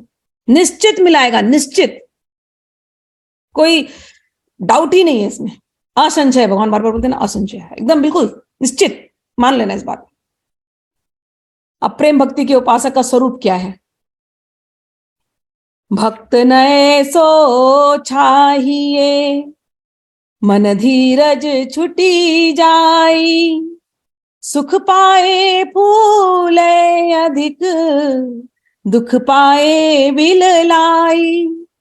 रहे धीर रस भजन में, व्यापे नहीं कछु और, होत पवन झक झोर बहु, गिरे नहीं छाड़े ठोर। अब गीता की फिर से ट्रेनिंग दे रहे हैं यहाँ पर। गीता की क्लास में जो इसलिए बोलते हैं ना, गीता से शुरू होता है एंड यहाँ होता है। चित्त की आपकी स्थिति कैसी होनी चाहिए? भक्त उपासक का स्वरूप, प्रेम उपासक प्रेम भक्ति जो करना चाहता है उसका स्वरूप क्या, लक्षण होने चाहिए उसमें? जैसे उसने पूछा ना अर्जुन ने, स्थित प्रज्ञ से का भाषा, ऐसे यहां पर बोल रहे हैं क्या लक्षण होता है, तो वही बता रहे हैं। भक्त ऐसा होना चाहिए जो धैर्य का त्याग ना करे, पेशेंस नंबर 1, क्योंकि ये समय लेता है ये भक्ति आने में, और उतने देर में तो आप यहां वहां घुमाओगे तो फिर टूट जाएगी। इतनी धैर्य, पहले धैर्य धारण करें।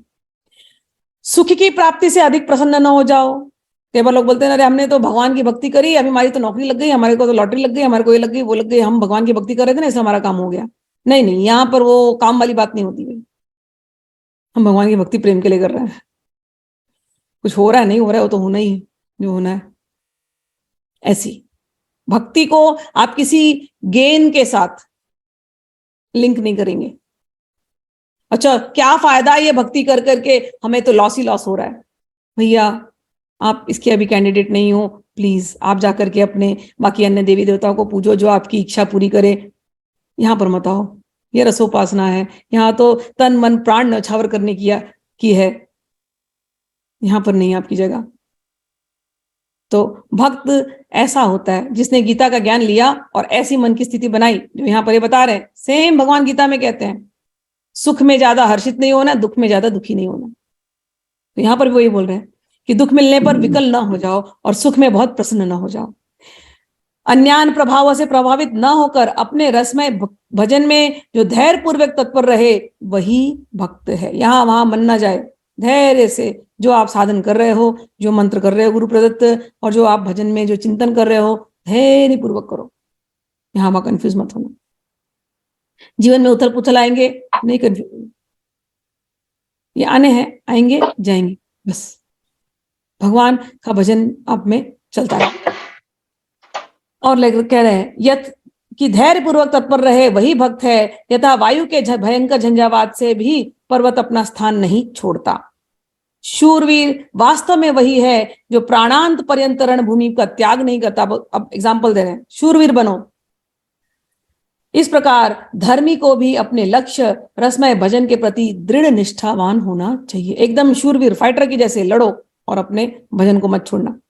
श्री हितदास जी कहते हैं कि वही शिरोमणि रसिक अनन्य है जो महामधुर प्रेम रस युगल विलास के अतिरिक्त अन्य किसी रस का स्पर्श नहीं करते। अब इस रस में आ गए ना, अब वात्सल्य वाले रस वाले अगर मिले उनको प्रणाम है उनकी भक्ति को, कोई शांत रस वाले मिले उनको प्रणाम है उनकी भक्ति को, कोई दास्य रस वाले मिले उनको प्रणाम है उनकी भक्ति को। हम जो रस अनुभव कर रहे हैं ये रस सबसे अलग है।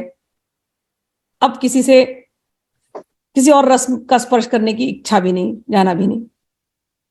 आगे कहते हैं सत्संग और प्रेम की महिमा कहते हैं, कहा न होई सत्संग ते देखो तिल और तेल, मोल तोल सब फिरी गयो पायो नाम फुलेल।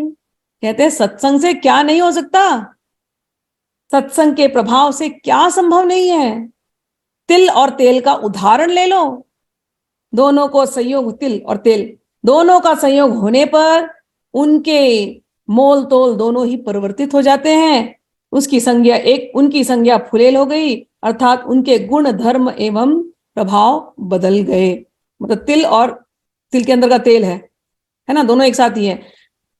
उसको आप अलग अलग कर दो तो दोनों का भाव अलग हो जाएगा, तिल का भाव अलग है, तेल का भाव अलग है, और उसके अंदर से एसेंस और निकाल दो वो अलग है, तो गुण ही बदल गया। तो सत्संग यही चीज करता है। सत्संग करते करते भले आप कैसे भी स्वभाव के हो,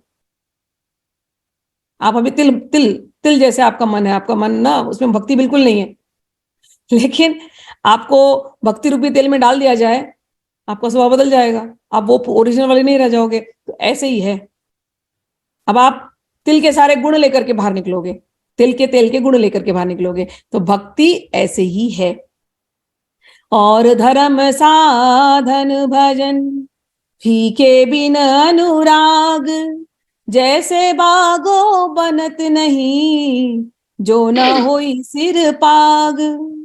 प्रेम बिना जो कछु करे सो नहीं लागे नीक, विविध भांति व्यंजन करो लौन बिना सब फीक। बड़े प्यार से कह रहे हैं, क्या एग्जाम्पल दे रहे हैं। कहते हैं अन्य प्रकार के जितने भी आप धर्म अनुष्ठान करते हैं, धर्माचरण साधन और भजन भी कर रहे हैं, लेकिन उसमें यदि आपको श्री हरि के लिए प्रेम नहीं उमड़ रहा, यथा नक्षिक सुंदर वेशभूषा की पाग के अभाव में अपूर्ण एवं ऐसी जो भक्ति होती है ना, तो कह रहे हैं वो भक्ति कैसी है कि सारा श्रृंगार कर दिया, तो दूल्हे को सजाने चले, सारा श्रृंगार कर दिया दूल्हे का और दूल्हे को पगड़ी नहीं पहनाई, तो बोलेंगे अरे श्रृंगार अधूरा है, तो पगड़ी पहनाओ तभी तो आनंद आएगा। ऐसे ही है, भक्ति आप सारा कर रहे हो और नशा चढ़ा ही नहीं प्रेम का, सर में नशा ही नहीं है प्रेम का। भक्ति तो आप बड़ी अच्छी कर रहे हो, साधन तो बड़े अच्छे चल रहे, लेकिन प्रेम के नशे में डूबे नहीं। तो ये ऐसे ही है, ये श्रृंगार जो बिना पगड़ी के अधूरा है। और दूसरा एग्जाम्पल देते हैं, प्रेम के अभाव में समस्त चेष्टाएं अशोभनीय एवं औपचारिक प्रतीत होती हैं। लोग पूजा पाठ करते हैं ना, बहुत कर रहे हैं रिचुअल्स, प्रेम है ही नहीं। हम क्या करें क्या ना करें दुनिया भर की लिस्ट होती है उनकी, प्रेम ही नहीं है। औपचारिकता, फॉर्मेलिटी करते हैं, हाँ करना है इसलिए, हमारी सासू माँ ने किया तो इसलिए हम कर रहे हैं, हमारी बहन ने बोला तो इसलिए हम कर रहे हैं। हमें पता ही नहीं क्यों कर रहे हैं, पता नहीं, बस करने को बोला था, नहीं करेंगे तो क्या पता कुछ प्रॉब्लम हो जाएगी, बिना कुछ क्वेश्चन किए कर रहे हैं। तो कह रहे हैं ये ऐसा सब चेष्टा करने का क्या फायदा, ये केवल एक फॉर्मेलिटी है, इससे वो रस तुमको मिलने वाला ही नहीं है, इसमें क्या तुमको आनंद आ रहा है। ये तो वैसे ही ये फीके भोजन की तरह, भोजन तो बड़े अच्छे बनाए, 56 भोग बनाए आपने किसी को, औपचारिकता। अभी घर में कोई आता है ना, भोजन बनाते हैं, अब भोजन में नमक ही नहीं है, वो भोजन में क्या कोई स्वाद आएगा? ऐसे ही भगवान की पूजा पाठ कर रहे हो केवल औपचारिकता, बड़े रिचुअल्स निभा रहे हो लेकिन औपचारिकता। तो ऐसा ही है जैसे व्यंजन ले रहे हो, भोजन ले रहे हो बिना नमक, उसमें कोई स्वाद नहीं है, रस नहीं, रसविहीन। नवल किशोरी कुंवर की सहज ही ऐसी बानी, ताको संग नहीं छाड़िए नय कुसरन गहियानी। अब ये युगल के कृपामय स्वभाव को बता रहे हैं। युगल हमारे राधा कृष्ण, राधा वल्लभ जी, श्यामा श्याम, प्रिया प्रीतम, ये युगल सरकार, उनके बारे में बोल रहे हैं। क्या बोल रहे हैं, कैसे देखते हैं हमारे युगल सरकार? नवल किशोरी लाडली, नवल किशोरी, नित्य किशोरी, नई नई एकदम ऐसे किशोरी, किशोरावस्था, 16 साल की, इतनी सुंदर, छोटी सी, प्यारी सी, सहज ऐसी ही वाणी, ऐसी मीठी मीठी मधुर मधुर बोलती है। ताको संग नहीं छाड़िए, उनके संग का कभी भी त्याग मत करना। नय कुसरन गहियानी, और वो जो उनके शरणापन होता है उनका कभी वो परित्याग नहीं करती। ऐसी सुंदर राधा रानी, ऐसी मधुर वाणी, और जो उनके शरण में गया, ऐसा स्वभाव कि वो उनको त्यागती नहीं, त्यागती नहीं, त्यागती नहीं। कैसा स्वभाव! प्रीतम हूं के प्रणयी है, प्रीति के वस बस जाही, कोटि धर्म किन करो को, दिन तन चितवत नाही। प्रियतम लाल जी का भी यही प्रतिज्ञा है कि वे प्रेम के वशीभूत हो जाते हैं, किंतु कोटि कोटि धर्माचरण करने वालों की ओर दृष्टि उठा करके भी नहीं देखते। लाल जी भी ऐसे ही स्वभाव के हैं। लोग कहते हैं भगवान कर्म ढूंढते हैं, कर्म नहीं, यहाँ हमारे रसिक नंदन, रसिक शेखर है ना, प्रेम के भूखे हैं, यहाँ कुछ कर्म वरम नहीं देखते। वो केवल राधा रानी जिसको देख ले, बस राधा रानी ने अपना लिया ना, आ जाओ तुम मेरे अपने हो, बस। वो प्रेम के भूखे हैं यहाँ पर। ये नगरी प्रेम वालों की नगरी है, और राधा रानी की कोई शरण हो गया, राधा रानी उसका साथ छोड़ती नहीं है, और रसिक शेखर भी साथ छोड़ते नहीं है। यहाँ कुछ नहीं, यहाँ केवल प्रेम प्रेम प्रेम। ये वृंदावन है। एक प्राण मन दोई तन, अखियन की सी प्रीति, यद्यपि ना न्यारी रहत है, देखत एक ही रीति। श्री वृंदावन में नित्य विहार परायण श्री लाडली लाल युगल 2 तन हो करके भी एक मन एक प्राण है। युगल युगल नैनों की प्रीति की भांति, यद्यपि दोनों नेत्रों का अस्तित्व पृथक पृथक है, तो भी दृष्टि एक है। आप भले राधा कृष्ण के दर्शन करते हैं, लेकिन कह रहे हैं ये दोनों के, ऐसे लग रहा है कि 2 है, लेकिन ये एक ही है, ये साथ ही रहते हैं। इनके नेत्र एक दूसरे को देखते रहते हैं, और ये दोनों अपने भक्तों को देखते रहते हैं। और कैसे हैं, चलते फिरते हैं हमारे लाडली लाल, ऐसे नहीं एक जगह बैठे रहते, चंचले, बड़े चंचले दोनों जन। अभी नित्य किशोर, नित्य किशोर ये कैसे एक जगह बैठेंगे भाई? तो हमारे जो लाडली लाल जी है ना, ये चलते हैं। कहाँ चलते हैं? वृंदावन में चलते हैं। कैसे चलते हैं? बाहों जोरी चलत दो, रसिक लाडली लाल, देखो ऐसी भांति छवि, चितवन नैन विशाल। विशाल नैन है दोनों के। और ये रसिक लाडली लाल परस्पर एक दूसरे गले में हाथ डाल करके, गलबैया डाल करके वृंदावन की कुंज गलियों में विचरण कर रहे हैं। ऐसा हमको ध्यान करना चाहिए। तो वृंदावन का ध्यान, वृंदावन में नित्य किशोर नित्य किशोरी, और ये दोनों विचरण कर रहे हैं, गलियों में घूम रहे हैं, ऐसा ध्यान करना चाहिए। अवगुण करे समुद्र सम, घनत न पुनः जान, राई के सम भजन को, मानत मेरु समान। क्या इनके अंदर इतने अच्छे गुण है अपने भक्तों के लिए, अपने प्रेमियों के लिए, इतना सुंदर। ये कह रहे हैं कि अरे समुद्र जैसे हमारे अंदर अवगुण भी हो ना, अवगुण करे समुद्र सम, समुद्र के समान हमारे अंदर कमियां हैं, गलतियां हैं, अवगुण है, फिर भी गनत न अपनो जान। अगर इन्होंने हमको अपना लिया ना तो भगवान गिनती नहीं करते, गिनती नहीं करते हमारे अवगुणों की। अगर युगल सरकार ने अपना लिया तो राई के सम भजन को, और अगर हमने केवल राई जितना, राई इतना सा भजन, अगर हमने केवल इतना सा भजन कर दिया ना, राई के सम भजन को मानत मेरु समान, राई के जितना भी कोई भजन कर देना, भगवान बोलते हैं कितना भजन किया इसने, कितना भजन किया, पर्वत के जैसा आदर, इस पर्वत जैसा भजन किया। ऐसा तो हमारे युगल सरकार का स्वभाव है, प्रेमी, वात्सल्य। समुद्रवत अथाह एवं अपार दोष युक्त वाले अपने जन का किंचित भी अपराध नहीं देखते, और उसके राई के समान अति अल्प भजन को भी विशाल सुमेरु पर्वत की भांति मानना, ये रसिक युगल श्री श्यामा श्याम का सहज मृदुल स्वभाव है। उद्बोधन एवं पश्चाताप। अब हम लोग आखिरी में आ रहे हैं, राधा रानी के और युगल सरकार के स्वभाव को स्मरण करके। ऐसे प्रभु त्रैलोकमणि जिनने भजन चित लाए, पशु पंछी ताको समो सबे मानत अपनो राय। कह रहे हैं, अब आप शिक्षा दे रहे हैं फिर से मन को, अरे ऐसे उदार त्रिलोकीनाथ श्री हरि का जिन्होंने मनोयोग पूर्वक स्मरण भजन नहीं किया, उनकी स्थिति तो कोटि पशु पक्षियों के राजा जैसी ही है। तिय सुत नाती नातिनी तिन्ही तन चित दिया, श्री राधा वल्लभ लाल जू नेक नानी हिया। अज्ञानी कहते हैं पत्नी में, पुत्र में, नाती नातियों में आदि में जिनका चित्त आसक्त रहता है, उनके हृदय में राधा वल्लभ लाल जी तनिक भी नहीं आ पाते। पर यो विषय के स्वाद में ऐसो रहियो भुलाई, धीरस में वह बीती गई गहियो काल नाई। कहते अज्ञानी जन विषय रस के स्वाद में ऐसे लुब्ध रहते हैं कि उनकी संपूर्ण आयु विषय सेवन में ही व्यतीत हो जाती है और वे काल का ग्रास बन जाते हैं। अब शिक्षा दे रहे हैं मनुष्य के आवश्यक, अति आवश्यक, अवश्य कर्तव्य धर्म की।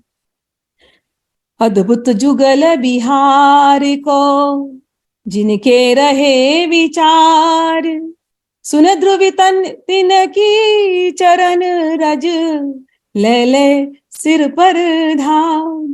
कहते हैं हित श्री हित ध्रुवदास जी कहते हैं कि जो रसिक श्री श्यामा श्याम जी के अलौकिक युगल विहार के चिंतन मनन में लीन रहते हैं, ऐसे रसिक भक्त मिल जाएं, ऐसे रसिक संत मिल जाएं, तो कहते हैं अरे उनके पावन चरणों की रेणु, उनके पावन चरणों की रेणु को बारंबार मस्तक पर धारण करते रहना चाहिए।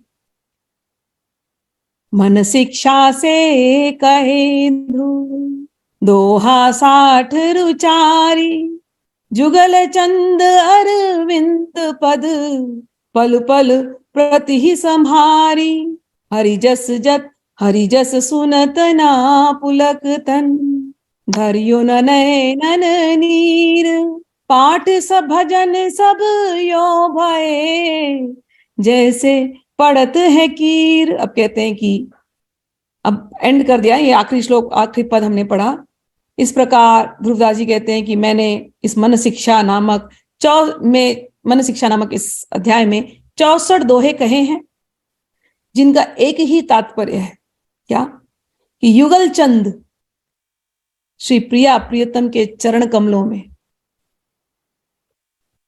प्रीति हो जाए, युगल प्रिया प्रियतम के चरण कमलों को ही प्रतिपल अपने परम निधि की भांति संभालते रहना चाहिए। श्री हरि का सरस यश सुनते हुए, सुन रहे हैं हम, भक्ति का लक्षण क्या है वो समझा रहे हैं कि सुनिए, और कह रहे हैं कि इतना सरस यश सुनते हुए भी यदि शरीर पुलकित नहीं हो रहा और नेत्र अश्रुपूरित नहीं हुए तो समस्त भजन पाठ शुष्क तोता रटंत जैसा ही मानना चाहिए। तो एडवाइस दे रहे हैं हमको, रट्टू तोता मत बनो, इसके अंदर के जो भजन है उनके भावों को बारंबार गाओ और गाते गाते उन भावों को अपने अंदर महसूस करो। तोते जैसे रटना नहीं है। जैसे मैंने कहा ना, वृंदावन स्मरण आए, राधा रानी स्मरण आई, तो राधा रानी और श्री कृष्ण 16 साल के गलबैया डाले वृंदावन के कुंज निकुंज में घूम रहे हैं और ऐसा मधुर स्वभाव है राधा रानी का, ऐसे मुस्कुराती हैं, कोई शरणापन है उसको अपना लेती हैं और करोड़ों करोड़ों अपराध भी हुए हैं तो भी श्री कृष्ण उसको देखते नहीं। अब अगर हम इनके हो गए तो अपना जैसे मानते हैं और राई जैसे भजन को मानत मेरु पर्वत समान। ऐसे तो ये लाडली लाल है, इनका भजन इस प्रेम से करना चाहिए। तो अभी तो क्लास खत्म हो गई, समय तो थोड़ा ज्यादा हो गया आज। किसी को कुछ पूछना है या किसी को कुछ बोलना है तो बोल सकते हैं, फिर हम लोग क्लास एंड कर लेंगे। अच्छा हाँ, संजय जी का प्रश्न था, नहीं पूछना? नहीं, समय ज्यादा हो गया है तो फिर नेक्स्ट टाइम ले लेंगे। नहीं, मेरे लिए समय है, आप लोग के लिए ज्यादा हो गया इसीलिए। आप मेरे लिए समय है, चलेगा। मेरे लिए है, मेरा तो क्या है, मैं तो भजन में ही मैं बोल सकती हूँ। हाँ ठीक है। आपका जो एक प्रश्न था ना उसका उत्तर सबको दे देती हूँ, क्योंकि आपके प्रश्न अच्छे होते हैं, जितने लोग सुनने वाले हैं उनको भी कई बार आंसर मिल जाता है। क्योंकि हमने पिछली बार किसका प्रसाद ग्रहण करना चाहिए या नहीं करना चाहिए ये हमने किया था, और ध्रुवदास जी कहते हैं हर एक के घर का भोजन नहीं लेना चाहिए, हमने ये भी बात समझी थी। और रसिकों का प्रसाद, रसिकों का उच्छिष्ट ग्रहण करना चाहिए, ये भी अब बात हमने समझी थी। उस पर जब रवि प्रभु जी ने पूछा कि इस्कॉन में जब प्रसाद चढ़ता है तो हम ले सकते हैं कि नहीं, क्योंकि कौन किस भावना से लाया है पता नहीं, मैंने कहा था ले सकते हैं, क्योंकि इस्कॉन में अभी भी वो शुद्धता से, मैंने देखा है, जब तक मैंने देखा है तब तक, अब मुझे ज्यादा नहीं पता, लेकिन इस्कॉन में जब प्रसाद आता था तो मैंने देखा है बड़े शुद्धता से उसकी शुद्धि करके वो भगवान को ऑफर किया जाता है, फिर वही प्रसाद में देते हैं। तो एक बार भगवान को ऑफर कर दिया प्रसाद ना, और विधिवत रूप से, तो वो प्रसाद शुद्ध हो जाता है। और उसका उत्तर प्रभुपाद ने ही दिया था अपने किसी उसके अंदर, क्योंकि मेरे मन में ये डाउट आता था कई बार कि इतने लोग ला रहे प्रसाद, कोई अशुद्ध मन से लाया, कोई कैसे भी ले आया, तो सब कुछ कैसे शुद्ध हो गया? तो उसका उत्तर प्रभुपाद जी ने ही दिया था, श्रील प्रभुपाद ने, कि जैसे ग्रेन्स होते हैं ना, ग्रेन्स में कीड़े पड़ गए तो वो अगर हम सूर्य के सामने रख दे सुखाने के लिए, तो भले कीड़ों ने खाया है उसको अन्न को, लेकिन सूर्य के सामने रख देते थे तो सूर्य की किरणें, वो सूर्य नारायण है, वो सूर्य नारायण की किरणें उनके ऊपर पड़ती हैं तो वो अन्न फिर से कंज्यूम, खाने योग्य हो जाते हैं, उनके कीड़े निकल जाते हैं, उनके अंदर जो कुछ भी है वो प्यूरिफिकेशन हो जाता है, और प्यूरिफिकेशन होकर के उसको फिर से हम ले सकते हैं। गाँव में तो ऐसे ही होता था। और तो वही सेम बात प्रभुपाद जी ने समझाई थी कि एक बार भगवान को भोग लग गया, श्री कृष्ण को भोग लग गया, तो वो कैसा भी हो, श्री कृष्ण ने ले लिया तो वो पवित्र हो चुका है, इसलिए उसमें हमको संशय नहीं करना चाहिए। जगन्नाथ जी का प्रसाद, मतलब भगवान का प्रसाद और भगवान एक ही है, इस भाव से हमको लेना चाहिए। फिर भी कभी अगर हमने प्रसाद लिया और हमारे मन में ऐसा आ रहा है कि नहीं ये गड़बड़ है, तो अपने हृदय के अंदर बैठे श्यामा श्याम को स्मरण कीजिए और उनको याद कीजिए, उनको ऑफर करके ही फिर आप निवाला अपने मुंह में लेना। कभी गलती से अगर आप भूल जाओगे ना, ये नहीं करे, तो आपको समझ जाएगा कि किसी और का प्रसाद अगर खा लिया है तो मन की स्थिति खराब होती है। मैंने एक्सपीरियंस किया, इसलिए बोल रही हूँ। तो यस, इस्कॉन मंदिर के लिए तो मुझे कभी कोई प्रॉब्लम नहीं है, क्योंकि वहां का प्रसाद अच्छा ही होता है, तो वो मैं बोलूंगी। और तो आपका जो प्रश्न था फिर से एक बार पढ़ देती हूँ। वास्तव में क्या हम वह सभी तरह के भगवान को निवेदित अन्न को ग्रहण करते हैं? कोई गलत तरीके से कमाए गए धन को पाप से बचने के लिए वैष्णव सेवा के लिए खर्च करता है, उसने गलत तरीके से भी कमाया है लेकिन वैष्णव सेवा के लिए खर्चा कर दिया, अब उसके कर्मों का नाता, जो कर्मों का जो फल है ना, वो भगवान विष्णु का है, और वो हमको प्रसाद रूप में मिला। कितने लोग मंदिर को कितना डोनेशन देते हैं, अब कितने गरीब लोग हैं मंदिर नहीं खड़ा कर सकते, अब इन्होंने ऐसा पैसा कमाया, इनको ब्लैक का व्हाइट करना है, इनका पैसा मंदिर में जा रहा है, तो भगवान ने उनके पैसे को यूज किया कितने गरीबों को दर्शन देने के लिए। तो जब कर्म की फिलॉसफी आती है और हम जब भक्त लोग हैं, भगवान को जब देख रहे हैं, भगवान के लिए कुछ भी निवेदित हो गया ना, अब वो भगवान जाने उनके काले कर्मों का कैसे भगवान को संभालना है, भगवान जाने। गरीबों को भगवान ने उनके काले कर्मों का पैसा कैसा ला करके दर्शन का इंतजाम किया, भगवान जानते हैं। हम लोगों को इतना भजन करने के लिए एक स्थान मिला, भगवान ने कराया। तो हम उस दृष्टि से सबको देखते हैं, तो हम जजमेंट में नहीं जाएंगे, भगवान का जजमेंट है, ठीक है। तो ऐसा कोई गंदे कपड़ों में अपवित्र अवस्था में रसोई करता है, अथवा रसोई करते हुए गुस्सा हो जाता है, रसोई करते हुए गुस्से में भरकर किसी को कुछ कहते समय मुंह का थूक रसोई की वस्तु में गिरता है, कितने व्यक्ति प्रसाद पाएंगे, उनका हिसाब लगाकर भोजन तैयार किया जाता है। मतलब यह कि जो लोग भोजन करेंगे सबसे पहले उनके लिए ही निवेदित हो गया। जो लोग लगाएंगे उन्होंने किसी कारणवश अत्यंत परेशान होकर अनमने मन से न चाहते हुए भोग निवेदन किया, इत्यादि प्रकार के कारण घटने पर भी क्या भगवान सचमुच उसको ग्रहण कर लेंगे? हाँ, जरूर ग्रहण करेंगे, क्योंकि भगवान सबके मन में बैठे हैं। भगवान किससे ले रहे हैं प्रसाद? भगवान ने ही चूज किया है। भक्त की दृष्टि इतनी पवित्र होती है। अगर थूक गिर गया, बोला ना आपने, थूक गिर गया, वो क्रोध कर रहा है, जो भी वो स्थिति में है, क्या भगवान उसके हृदय में नहीं है? भगवान उसके हृदय में है। जब हम भगवान का प्रसाद ग्रहण कर रहे हैं, हमारा थूक भी तो प्रसाद में मिल रहा है। मैं जब ये मेरे लिए इसलिए सीख है क्योंकि इस बार भी हम लोग नैमिषारण्य गए थे, तो नैमिषारण्य में एक लेक है, रुद्रताल बोल करके। तो हम लोग रात के समय दर्शन के लिए गए और रात एकदम हो गई थी। मेरे ग्रुप वाले बोले अरे नहीं जाएंगे, अंधेरा है, गांव में एकदम पिच डार्क अंधेरा, वहां लाइट ही नहीं है। तो ये लोग डर गए ग्रुप वाले, अरे क्या करेंगे जाकर के वहां, पता नहीं क्या होगा कैसा होगा। मैंने कहा नहीं, आप आ गए हैं तो चलते हैं, जाते हैं। तो वहां गए तो एक साधु बाबा था, तो साधु बाबा ने बोला जाओ प्रसाद लाइयो। मैंने कहा मुझे तो लगा यहाँ मंदिर सब बंद होगा। मंदिर भी नहीं था, छोटा सा एक ऐसा छोटा सा मंदिर, बहुत छोटा, गांव के कैसे मंदिर होते हैं वैसा। मैंने कहा मुझे तो पता नहीं था क्या है यहाँ पर, हम तो ऐसे ही आ गए बस, तो अभी तो प्रसाद नहीं लाए। तो बोला जाओ वो शिव जी के वहां से उठा करके लेके आओ। मैंने कहा शिव जी को तो चढ़ गया ना ऑलरेडी। तो उन्होंने बोला ऐसा कौन सा चीज है जो नहीं चढ़ा है ऑलरेडी? ये पूरा संसार ही शिव जी का है, शिव जी को ही चढ़ा हुआ है, सब कुछ शिव जी को ऑलरेडी निवेदित हो चुका है। ये तो तुम्हारी भेद बुद्धि है कि तुमको वहां शिव जी दिख रहे हैं, दूसरी का शिव जी नहीं दिख रहा, ले आओ वहीं से प्रसाद। मैंने कहा ठीक है ले आते हैं। ले आए, शिव जी को चढ़ा हुआ प्रसाद ही लेकर के आए हम लोग। फिर उन्होंने बोला वो ताल में फेंको। तो उसका ये था कि उस ताल में जब फेंकते हैं ना प्रसाद, तो सारा फेंकने के बाद कुछ प्रसाद बाहर आ जाता है। तो हमने करीब 5-6 अमरूद फेंके थे उसके अंदर, उसमें से 2 अमरूद बाहर आया। उन्होंने कहा ये शिव जी का प्रसाद है, ये प्रसाद लो और ये खा लेना। वो जो एक बात कि ऐसा कौन सा चीज है जो चढ़ा नहीं है, सब कुछ तो चढ़ा हुआ है। तो ऐसे, तो अगर जब भक्त जब होते हैं ना, जब हमारे जब दृष्टि एकदम साफ हो जाता है कि ठीक है ये लोग क्रोध में खाना बनाए, ये लोग मतलब गंदे तरीके से खाना बनाए, इनको नहीं पता, ये इतने अज्ञानी है, इतने अज्ञानियों को अभी कल्याण करने के लिए भगवान ने इनको चूज कर लिया है। आज ये अनमने होकर के मरा रहे, बट इनको नहीं पता कि भक्त को तो पता है कि वो मन में कौन बैठा है।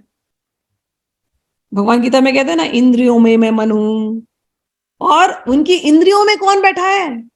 भगवान कहते हैं मैं ही ऋषिकेश हूं। तो भक्त ना इस तरीके से देखता है कि ठीक है इन्होंने अनमने मन से बनाया, फिर भी इनके मन में श्री कृष्ण ने उनको उनसे लिया, इनकी इंद्रियां साफ नहीं है, श्री कृष्ण ऋषिकेश वहां पर बैठे जो काम लेना चाहते लेते होंगे। वो पवित्र हो सकता है कि नहीं हो सकता? अरे भगवान ने ग्रहण कर लिया तो सब पवित्र है। भक्त की दृष्टि ऐसी होती है। इन लोगों का कल्याण करने के लिए आज भगवान ने इनको ही चूज किया है। वो जैसे भी अवस्था में बनाए, भगवान ऊपर कृपा करना चाहते हैं। तो भक्त की दृष्टि इतनी पवित्र होती है, वो सब में यही देखता है मेरे भगवान क्या खेल खेल रहे हैं, बस ऐसे। तो भगवान को निवेदित हो गया, वो पवित्र है। वैष्णव जीवनी में है कि जयपुर गोविंद देव जी के मंदिर का प्रसाद खाकर गोवर्धन के सिद्ध बाबा का काम भाव बढ़ा था। वैष्णव जीवनी में एक और घटना है कि किसी वेश्या के धन से निवेदित ठाकुर जी का प्रसाद खाने पर सभी महात्माओं को स्वप्नदेश हुआ था। इस बात को सभी जानते हैं कि उन महात्माओं ने निश्चय ही अमनिया नहीं खाया था।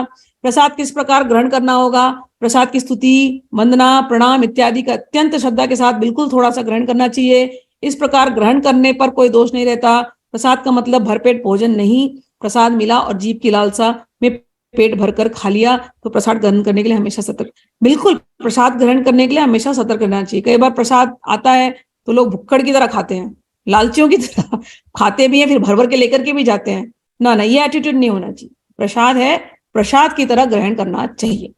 अब रही बात वो उन घटनाओं की, तो मैं आपको सच्ची घटनाएं बताती हूँ कि इस्कॉन मंदिर की बात हुई थी तो वहां मैंने देखा है कि ढंग से देते हैं, बट मैंने कई मंदिरों में देखा है पंडित पुजारी बिल्कुल फॉलो नहीं करते रूल्स। वहां पर प्रसाद आ जाता है लेकिन वो रूल रूल नहीं फॉलो करते हैं, ऐसे ऐसे बेमना चढ़ाते हैं। तो वहां जहां पर ना कीर्तन है ना भजन है, वो बेमना चढ़ा दिए ना, तो फिर वो गड़बड़ हो जाती है, वो प्रसाद ठीक नहीं है। इस्कॉन को मैं थोड़ा दूर रखती हूँ इस मामले में, क्योंकि वहां पर स्ट्रिक्टनेस अभी भी है।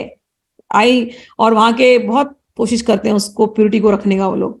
लेकिन दूसरे जगहों पे मैंने देखा कि प्रसाद वैसे चढ़ता नहीं, तो मैं वहां पर मैं खुद भी सतर्क होती हूँ। थोड़ा सा प्रसाद जैसे मैंने कहा ना, लिया, मन में अगर मेरे डाउट आ गया, अपने हृदय के भगवान को निवेदित किया और मैंने ग्रहण किया।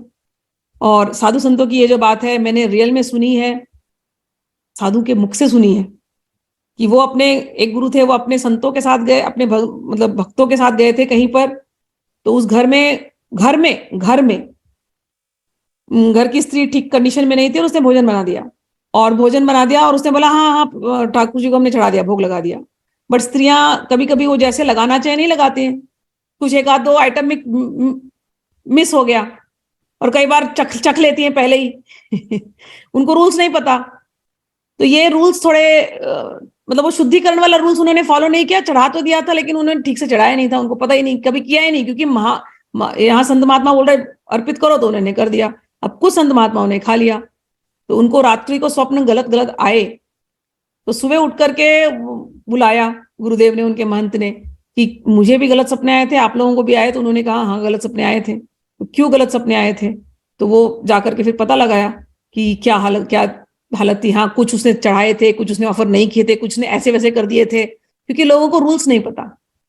सब देना है, सब ऑफर करना है भगवान को, और कीर्तन भजन थोड़ा देर करना है, वो किया नहीं, तेजी तेजी में करके दे दिया, तो वो जरूर इफेक्ट करता है। पर साधु संतों को पता तो चल जाता है, ऑर्डिनरी आदमी को पता नहीं चलता। तो इसलिए मैं कहती हूँ कि हर हाल में जब भी अपने मुंह में मिला लो ना, अपने अंदर के राधा कृष्ण को ही ऑफर कर रहे हैं, रस भी हम नहीं लेते हो तो राधा कृष्ण खा रहे हैं, इस भाव से हमको भोजन लेना चाहिए, प्रसाद लेना चाहिए। अगर कोई एकदम शुद्धि से चलेगा ना, उसको क्लिक भी हो जाएगा। एक बार महाराज जी की मैं से सुन रही थी, महाराज जी कहीं तो गए थे कलकत्ता में, तो उस घर का भोजन जब आया, महाराज जी को एक निवाले में उल्टी आने लगी, फिर नहीं खाए महाराज जी।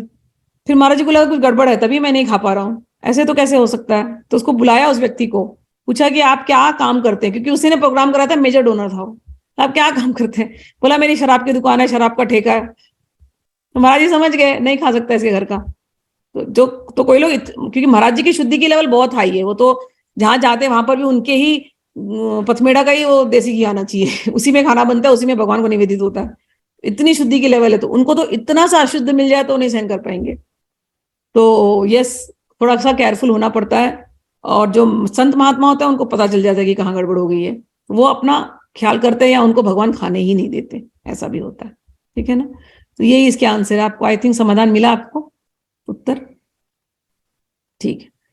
और किसी को कुछ? बाकी तो सब आंसर कर दिया मैंने। अच्छा, एक और है, if in hospital once his ancestors visiting then does it mean he is not eligible for going to any spiritual world like Vaikuntha etcetera? हाँ, उनके एंसेस्टर्स आकर के उनको लेकर के जाएंगे जहां भी ले जाना है।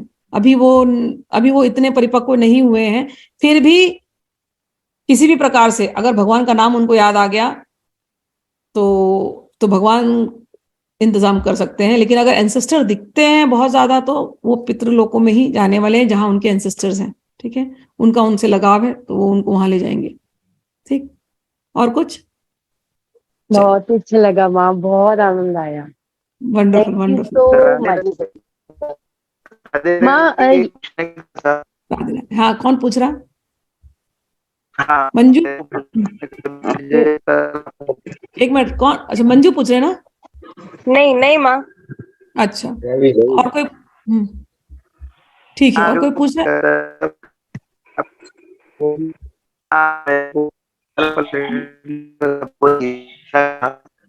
नहीं, आवाज क्लियर नहीं आ रही, कौन पूछ? स्थिर प्रज्ञ, ठीक है। अच्छा, हाँ, रवि जी आप बोल रहे हैं, आपका माइक अनम्यूट। हाँ, फिर से बोलना। हाँ नहीं, अभी कल आपका मैं लेक्चर अटेंड कर रहा था, कल भगवत गीता का, तो जिसमें बोला था ना कि स्थिर प्रज्ञ रहो, मन को कंट्रोल करो, इंद्रियों को कंट्रोल करो, मन काबू में करो। तो ये मन तो बहुत चंचल है, तो अगर सपोज हम जो भी कर्म करते, जो भी करते सब केंद्र कर युगल किशोर राधा कृष्ण रहे, उनके लिए कर्म करो, उनके लिए करो, सब कुछ जो भी करो उनके लिए करो, बाकी सब छोड़ दो, तो भी चलेगा ना। यही तो हाँ, ये जरूर यही चलेगा, यही हमको करना है। तो भगवान ने ये जो आपने प्रश्न किया ना, तो भगवान ने उसका आंसर वही उस अध्याय 2 के श्लोक में, एक ही श्लोक में दिया। अध्याय 2 में जो ये जो आपने कहा ना भक्ति योग, वो केवल एक ही श्लोक में दिया है, जिसमें भगवान कहते हैं, हाँ पहले बोल दिया उन्होंने कि यस यस, 60 श्लोक में उन्होंने कह दिया हाँ हाँ ये मन बड़ा चंचल है, बड़ा मुश्किल है, लेकिन 61 श्लोक में कहते हैं तानि सर्वाणि संयम्य युक्त आसित मत्परः, कि फिर भी इस इंद्रियों को संयमित करो और मुझसे जोड़ दो। यहाँ पर एक लाइन में कहा मत्परः वशे ही यस्य इंद्रियाणि तस्य प्रज्ञा प्रतिष्ठिता, जिसकी सारी इंद्रियां मुझ में जुड़ी हैं, भगवान श्री कृष्ण में जुड़ी हैं, ऐसा भी व्यक्ति स्थित प्रज्ञ कहलाता है। बराबर। तो बाकी के अभी ज्ञान योग शुरू किए हैं भगवान तो ज्ञान योग समझाएंगे, बीच बीच में भक्ति योग थोड़ा देंगे, 6वें तक पूरा ज्ञान योग समझा देंगे, फिर 12वें में पूरा भक्ति योग समझाएंगे। बराबर। माँ आप ये कौन सी बुक से पढ़ा रही हैं, क्या ला सकती हूँ मैं? इसको कहते हैं, हाँ ला सकते हो, वृंदावन में अगर आप जाओ तो ये 42 लीला कही जाती है बुक। अच्छा माँ, इस्कॉन में मिल जाएगी? नहीं नहीं नहीं, ये इस्कॉन वाले नहीं पढ़ते, ये आपको वृंदावन से मंगाना पड़ेगा, अमेजोन पे भी मिल जानी चाहिए। हाँ इसकी पीडीएफ है, पीडीएफ शेयर कर दूंगी आपसे, लेकिन बुक मंगा सकते हो वृंदावन से। कहाँ रहते हो आप वंदना? मैम दिल्ली रहती है, दिल्ली के पास गाजियाबाद बॉर्डर है, उधर ही रहती है। हाँ तो आपके लिए वृंदावन क्या है हाँ माँ, बाबा बुलाएंगे। एक ट्रिप मारो वीकेंड में, सैटरडे गाड़ी निकालो या ट्रेन से चली जाओ। और ये बुक है ना, मुझे प्रेमानंद जी के यहाँ पर मिली, लेकिन ये 42 लीला वहां पर बुक शॉप्स हैं लोई बाजार में, वहां पर कहीं भी मिल जाएगी आपको, नहीं तो ऑनलाइन अमेजोन से मंगाओ। और इसी बहाने मैं इसलिए बोल रही हूँ वृंदावन जाओ, कि इसी बहाने वृंदावन जाओगी नहीं तो अमेजोन से मिल जाएगा। नहीं माता जी, मैं ऐड करना चाहता हूँ, अब वृंदावन जाएंगे तो अच्छी बात है, मगर आप ये बुक आप कुरियर से भी आप मंगा सकते हो। मैंने भी कुरियर से ही बुक मंगाया है, 650 रुपए डाल के। अमेजोन से? हाँ अमेजोन ने, और ये अपना संजय प्रभु जी ने मेरे को एड्रेस दिया था, राधा कृष्ण वर्ल्ड करके है। जी जी जी, वो ऐप आप है। मेरे को और लिंक शेयर कर देना संजय जी हाँ। ग्रुप में, मैं इनको शेयर कर दूंगी वंदना को। ओके ओके ठीक है।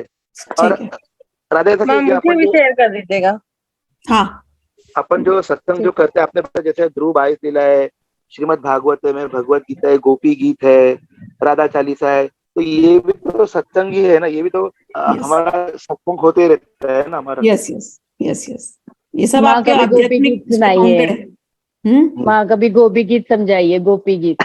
हाँ करूंगी, जरूर करूंगी करूंगी करूंगी करूंगी, जरूर आएगा, सब आएगा ठीक है जी।